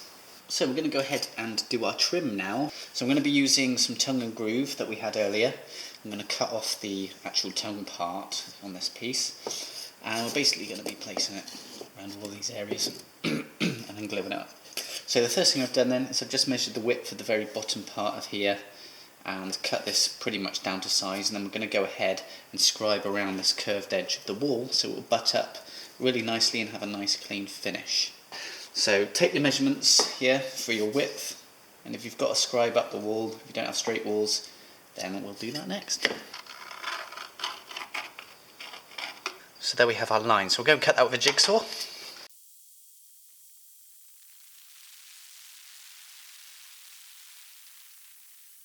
Let's have a look. That's not too bad. So I've just got a little bit of sandpaper here. I'm just going to take off any splintering off these edges. So the last thing I want to do then is just create a 45-degree angled cut across here. I'm going to do that on every piece of timber that joins across here. This is just to give it a nice aesthetic look. So we're going to go ahead and use my pencil to draw a line across the back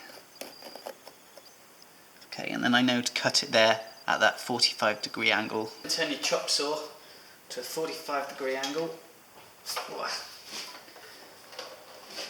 You can go ahead and make a cut following the line. Great, so there we have it. When we come to putting the other piece on, we'll put that at a 45-degree angle, and that will have a really nice finish to it. Great, so just go ahead and cut all your pieces to size now. Just make sure that you factor in the width of your piece of timber on the side as well. So if you're measuring from there to here, don't just measure up to there, you need to make sure that you can fit that 45-degree cut into. So go ahead, do all of that, and I'd start putting it all in place as you go, just to check that it all fits with one another, and then we can go ahead and glue it. Also, just to mention as well, I've set the depth of each piece to basically fit flush with the tile itself, so that when we grout it later, that grout will sit nicely within the two joins.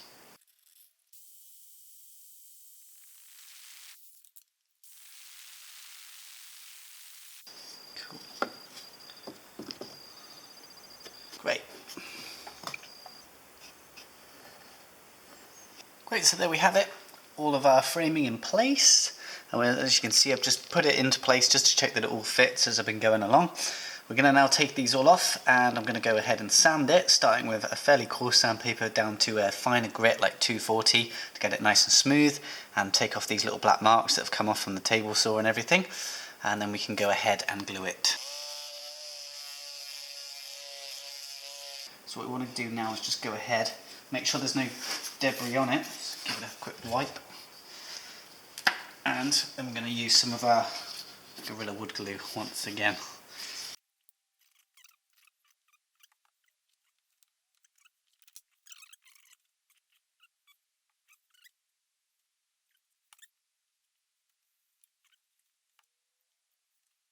Next up then, I'm going to go ahead and I'm going to grout all of my tiles. So the first thing I've done is I've just made sure I've really covered up all of these areas, just using some bubble wrap that I have lying around. You can use a tarpaulin or whatever. This is quite a messy job, you just want to make sure all of your areas are protected, and I've put some masking tape all around these edges just to make sure nothing spills over.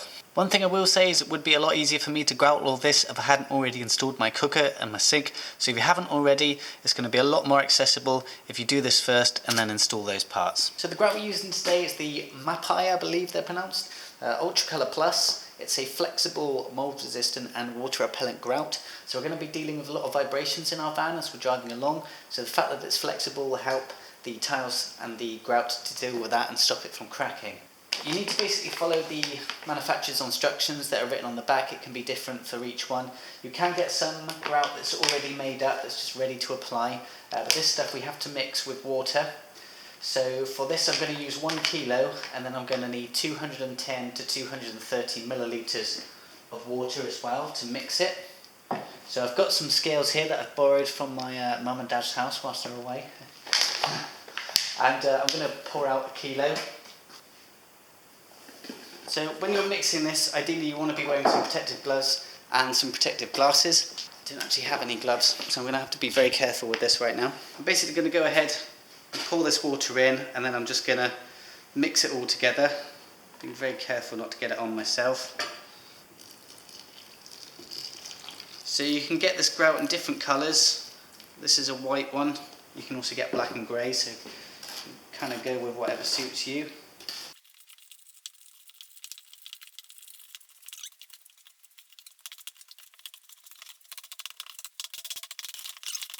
And then according to this particular brand, we just need to leave it for about 2 to 3 minutes after we've initially poured it all together, and then we'll give it a little stir again, and then we'll be able to then apply it to our tiles. Okay, so it's been a few minutes now, so I'm just going to give it another brief mix again, and then I'm basically going to apply our mixture using a squeegee. So we have a couple of these. I'll show you what we've got. So I've got this one, which is pretty massive, and probably we'll just do these top tiles. And then we've got this smaller squeegee here that we can use to press against there. So we'll just pick some up out of our bucket, and then we can apply it, just being careful that we don't drop it everywhere. We're literally just going to apply it into those joints.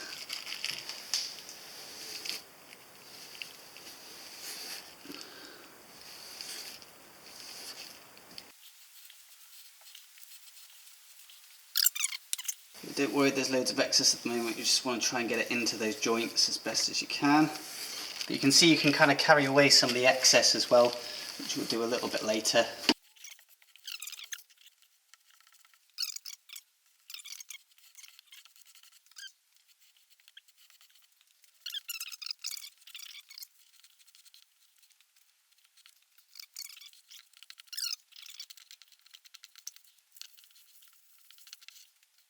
Just do your best to go around, smooth it all out, and if there's any excess remaining, especially on the tile faces, you can go ahead and wipe those off. I've tried taking away as much of the excess as I can off the actual tiles themselves. There's a little bit of a haze over the top, but after letting that sit for between 15 and 30 minutes, I'm going to take a damp sponge and go over it and clean all of this up. Okay, so I'm just using a standard sponge for this. I'm just going to damp it, don't want it really wet, and wipe it across our tiles.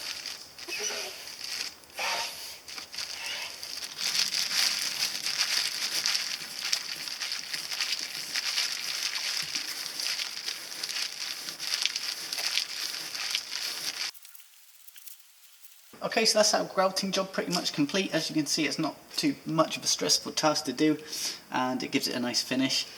So what we've done is we've washed our sponge out frequently, and I've come over here and just taken off most of that haze as I've gone along. The more you wash out the sponge, the more excess you're going to be able to take off, and just make sure you smooth all those edges with the sponge as you brush past. So there may be a small amount of haze left. We can come back tomorrow after we've left it to dry overnight and just buff that out. But for now I'm going to remove all the masking tape and all of this and then just leave it to dry.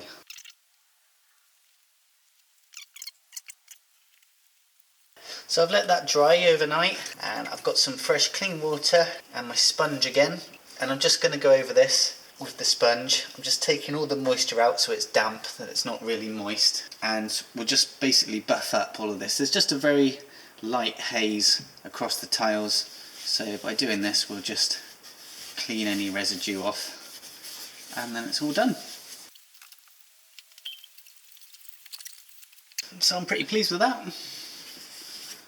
Another job we can tick off the list.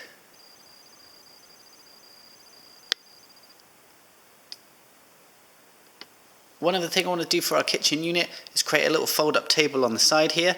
It's going to basically fold upwards using two of these brackets here, which will sit on either side. So to do this, we're going to need to join it in the same way that we joined our kitchen worktop, and then I'm going to route it and I'm going to put some Danish oil on it like we did before. So I've taken some measurements of the width of our kitchen unit, and fortunately we actually have this piece left over, which was the cutout from the hob unit, so I'm actually going to reuse this piece instead of joining some new wood together. So we've cut our little table piece down to size, and it seems to fit the width exactly, which is pretty cool. So it'll be folding up like so. So what I want to do is I'll probably leave this edge as it is, but I'm going to route these three edges in the same manner that we did with the kitchen worktop.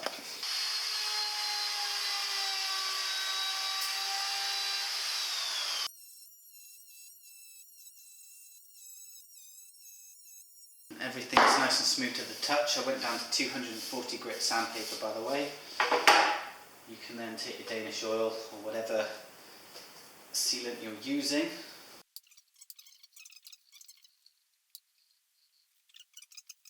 I'm going to have a couple of plug sockets here. This is what the frame looks like. This will simply push into here, and then your plugs will sit in there like that. And I'll just, there's a couple of little pins that will go through those holes there, so that will help it sit in place. Okay, so we want these set like that. They're going to have two there, but I need to cut the hole to allow this part here to sit in there. So I'm going to take this all out and use it as a guide, go around it with a jigsaw. So I put that into place, and then I'm just going to draw around this inner shape here. This is the bit that I'm going to cut. We're going to use a jigsaw to cut that out with mostly, but we're going to need a hole to start with. I'm going to use this as a wooden flat bit. And I'm just going to slowly go around this, taking our time as we do, just making sure nothing here I'm going to damage. What I'm going to do is, because each of these have a circular back plate to them, I'm going to cut out a hole using this hole saw piece. So I'm going to find the centre of these squares and then cut the hole. Oh God! So as you can see, that will fit through there, and you've got a few screws that will sit in there to hold it in place. Okay, so I'll go ahead and do the other side. Yeah, which it does. Instead of having that as a frame, once that's in place, I've seen people put in like a wooden finish around it, which looks pretty cool. Like I said, these points will sit in here. I know where they're going to be because I've drawn around the edge of the sockets. What I'm going to do is try and work out where I want this table to sit. So we need to allow a little bit of room for any of our socket leads to come down. I'm going to aim for something about there. And here's one of our brackets, and I've got it open already. Place it underneath, about there. I draw a line above it. Just to double check that we've allowed ourselves enough space from the main socket to the table. So I'm going to put this big old bulky MacBook Pro charger in, and then I can see my line here for the top of the bracket, and we can see we've got plenty of room. Alrighty, so I'm just taking that line that we've drawn, putting the bracket up there into place, draw into these little fixing holes. Then we've got a really small little drill bit here that we can drill a pilot hole with.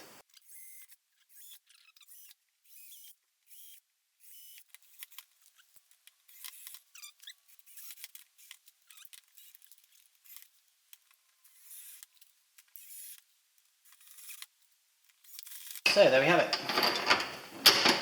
So we want to do the same with the other one. So we just need to make sure that this is obviously the same height as well. So just to roughly show you then, this is what our pull-up kitchen table is going to look like. And what I want to do is put a kind of spice rack in this section here. So when we pull this down like that, it will be hidden. But then when you're using this for cooking, the spice rack will reveal itself. So next up, I want to mark out the dimensions for my little spice rack. Run my pencil underneath here. Draw a line at the top as well. So we want to basically have a little bit of an allowance between the very bottom of where the table will sit and the very top of where it will sit. Probably allow a few centimetres or so, about an inch from there. Same from the bottom, so it looks nice and even. Then we're going to allow a little bit of distance in from the sides. Allow half a centimetre because we don't have a lot of room to play with on the side. Right, so as you can see, we've drawn out some dimensions here. Draw your dimensions to whatever size suit your needs. We're going to basically create a bit of a box that the spices will sit in. And this will roughly be our depth actually, and then there'll be some panels behind it to stop them falling backwards. And then what we'll do is on the front of that box we'll create a lip, so we'll join it like that, and then we'll use that lip to purchase onto the kitchen unit, and that's how we'll fix it into place. So next up we need to mark out where our lip is going to be. We need to make an allowance for that, and for my lip I'm going to make the lip 11mm over from our 14mm thick board that we're using. I'll mark off in several places where 11mm is.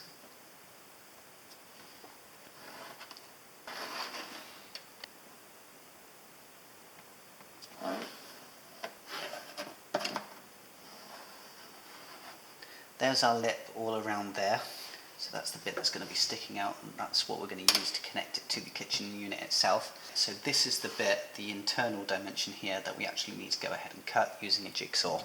So there it is. Unscrew your brackets. Okay, so go ahead and create a hole for your jigsaw blade to fit into. And just very slowly go around this, following that internal line that you've drawn out. Just make sure there's nothing behind here as well that you could cut through.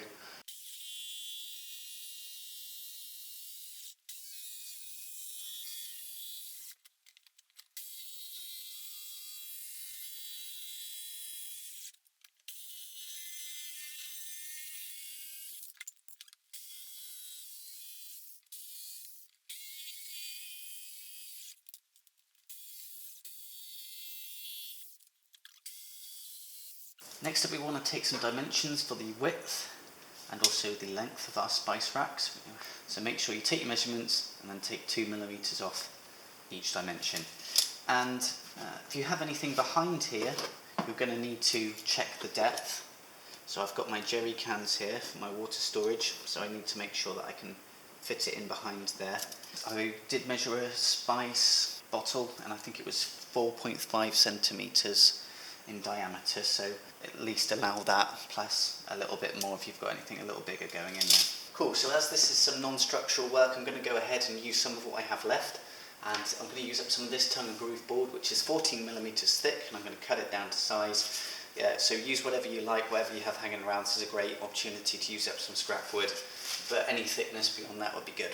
So I'm going to take the tongue and the groove parts off of this board as I'm reusing it, and I'm going to cut this down to the depth that we need. So I measured mine out as a maximum depth of 4.5 centimetres before I'd hit those jerry cans. I would probably allow a little bit more than that, so I'd probably allow it to be at least 6.5 centimetres deep.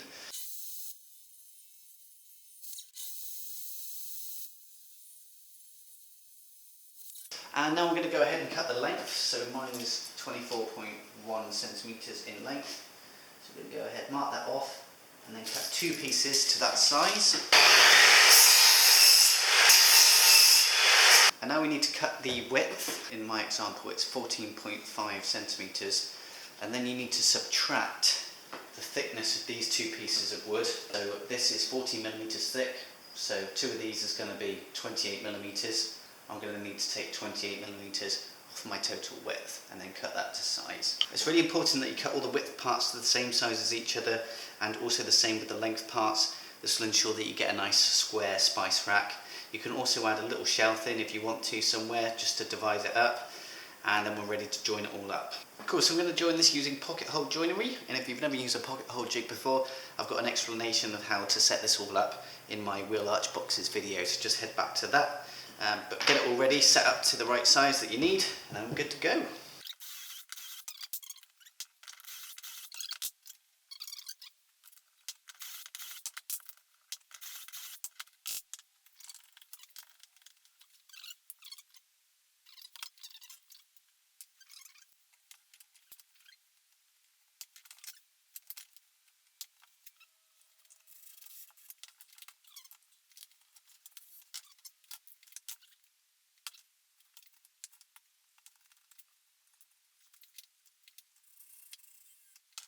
So this is going to be our backing board, reusing this, and I'm just going to have it set up like so, and with these pressed together I'm then going to draw around it with a pencil.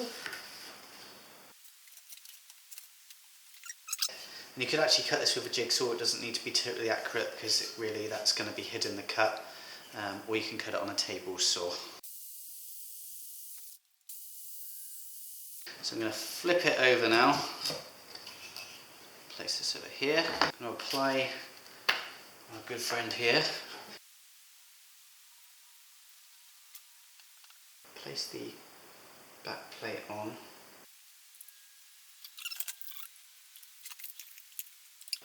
just go ahead and check out that you're happy with the positioning and wipe away any excess glue. So I'm using some 25mm long nails here. They're called panel pins, and we'll just put a few of these all around. Okay, so just a little tip, when you get close to the board here with the panel pin, you can do the last few taps with a centre punch placed on top of the panel pin, and that will just stop that sort of face part of the hammer leaving a dent or a mark across your board.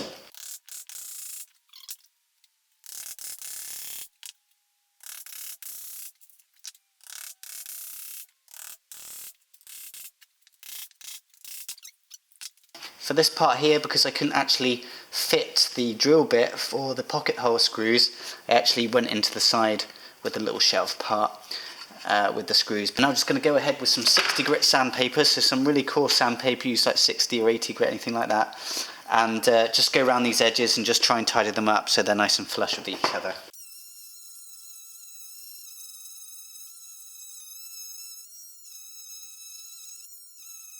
So just to give you a rough idea of what's going on, this is what the spice rack is going to look like when it's sort of sat in place. Right, so like I said, we need to make a lip, and I'm going to have a 1.1 centimetre lip coming out from the face here. So the thickness of my wood is 1.4 centimetres, so adding on that 1.1 centimetres means I need to cut this down to 2.5 centimetres. So go ahead and cut yours to whatever size you want it. So as you can see, you'll get a little bit of a lip when this is butted up. So I'm going to put this in place, put it right up against the edge, and I'm going to go up the side, just mark off the top and the bottom. What I'm going to do is, instead of cutting it straight, we're going to go in at a 45-degree angle, sort of like that, just because it looks nicer that way. But we can go ahead and take that to a chop saw now and just cut those angles and then check it fits. As you can see, I've set the chop saw up to that 45-degree angle. And we can go ahead and flip it. This one's pretty close. I'm going to take just a smidgen off of there again. You basically want that 45-degree angle to meet in the very corners of your spice rack. So just go around and fill all of those. There's all my angles cut. So what I've done is I've just clamped it into place, and I'm just checking that it definitely does all fit before we start gluing anything. This is going to be pretty hard to rectify otherwise, which it does, which is cool. So yeah, I think those 45-degree angles are really worth doing, so I think they look much nicer. So like I said, I'm just going to literally get some Gorilla Glue, and I'm going to glue this around the edges and clamp it just like we have done here.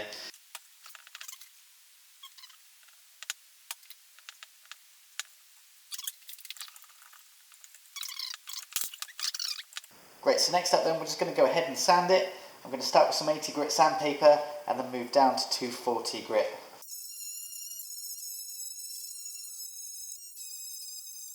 Great, so now that we have our spice rack all sanded down nice and smooth, we can go ahead and install it. So what I'm going to do is I'm going to use some wood glue across all of these sides here, and it all the way down the lip.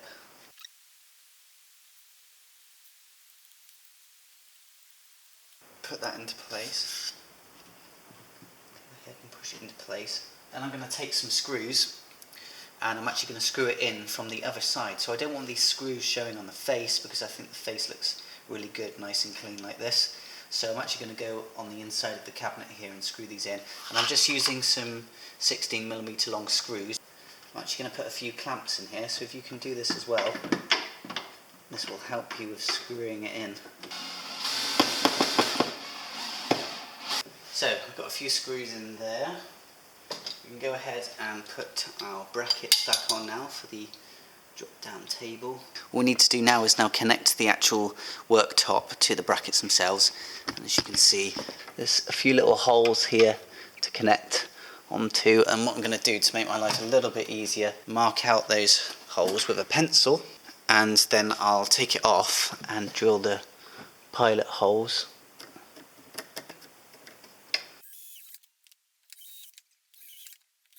Right, so now you just want to go ahead and install those screws where the pilot holes are.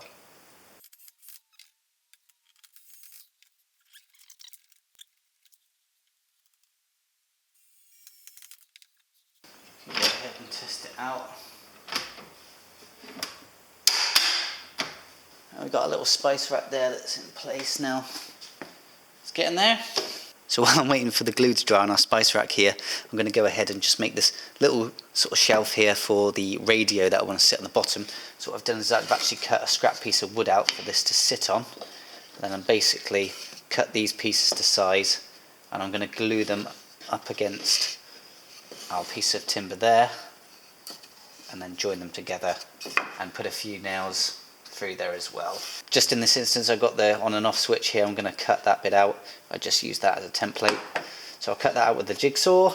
We might think about doing something else to it a little bit later with some sign writing or something, but we'll see about that. But if you want to make a shelf like this, just cut this base bit to size to suit whatever it is that you want in there. Cut these bits all to the same width so that they marry up when they're next to each other, and then also to the same length so that they'll butt up against the kitchen unit, and then they'll meet this sort of longer part as well. Great, so hopefully you can see that then. So I've just literally, there's my base. I've cut that out with the jigsaw. And I'm going to actually glue this bit across here, across our base. I use a few little nails there to keep it in place.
So I kind of like it with these nails on display.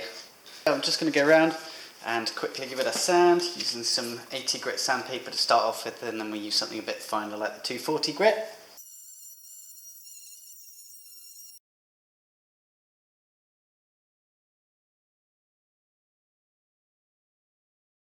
So one problem we've had having such a tiny little van is actually finding a bin that's going to actually fit inside our water storage cupboard.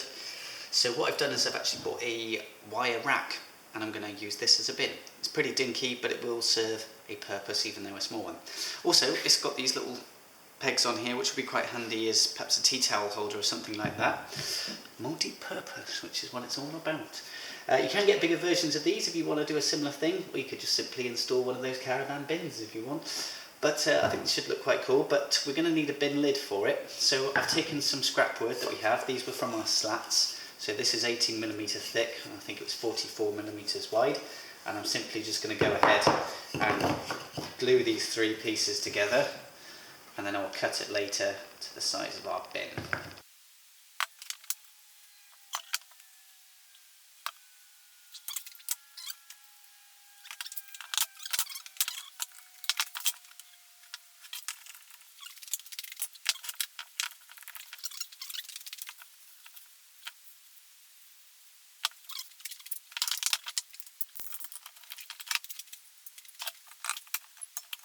Cool, so just leave that to dry now and do something else in the meantime, and then we can come back to it and chop it up.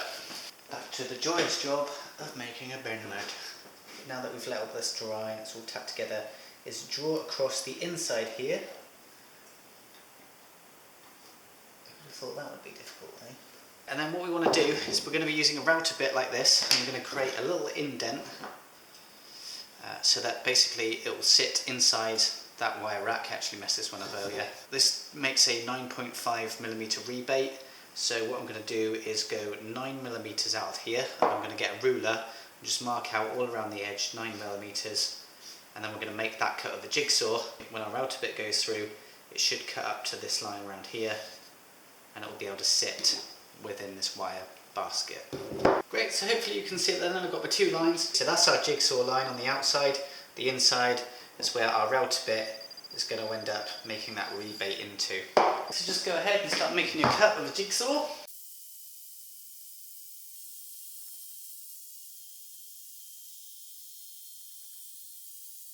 So we've got our router bit now.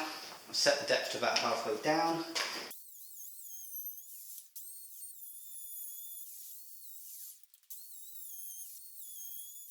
You can kind of see our bin lid here. We've just routed out this edge just so it can sit within the wire basket itself. Go and give your bin lid a quick sanding. Alright, so I've got this little cupboard knob here that I'm going to place on the top of my bin lid.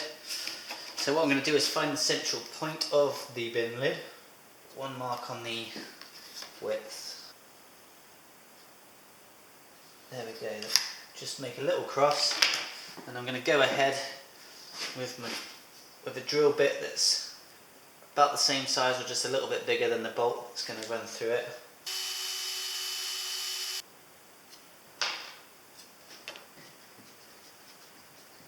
I don't really want all of this length, so I might take some of it off. So I'm actually going to use a Dremel tool to cut this end piece off slightly, just take it down.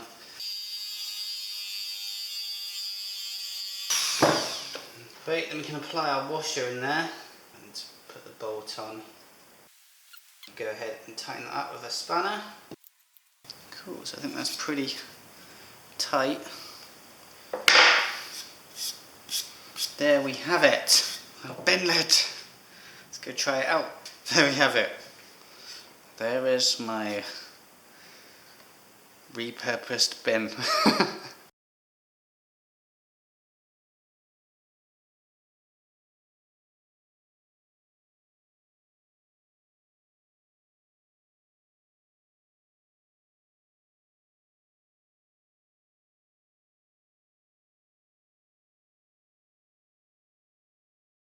Thanks for stopping by, everybody. Please like and subscribe and check out our other content on all things camper. As I mentioned before, I've just recorded my first album. We'll need all the help I can get. So I'll leave you with an album preview for now and a link in the description if you'd like to pick up a copy. Joe Edwards is de naam. Zijn album heet Keep On Running en daarvan hoorde je het nummer Trouble. Le couple seachtain in us leis an album nua seo leis Keep On Running. Joe Edwards from the UK. Don't let the bastards get you down. Yeah, right. Que sale el 22 de mayo a través de Tiny Mountain Records. Aquí está Joe Edwards. Well, ain't feeling right. Been burning up in the night. Yeah, but I can't tell when it's going to end. So keep on running, gotta keep on running through the heat. Well, you got it. Well, I'm $6 short, but my soul is clean. I need one more time. Well, set the fuel lights on. Well, 20 minutes from home. Yeah, but before I get there, the engine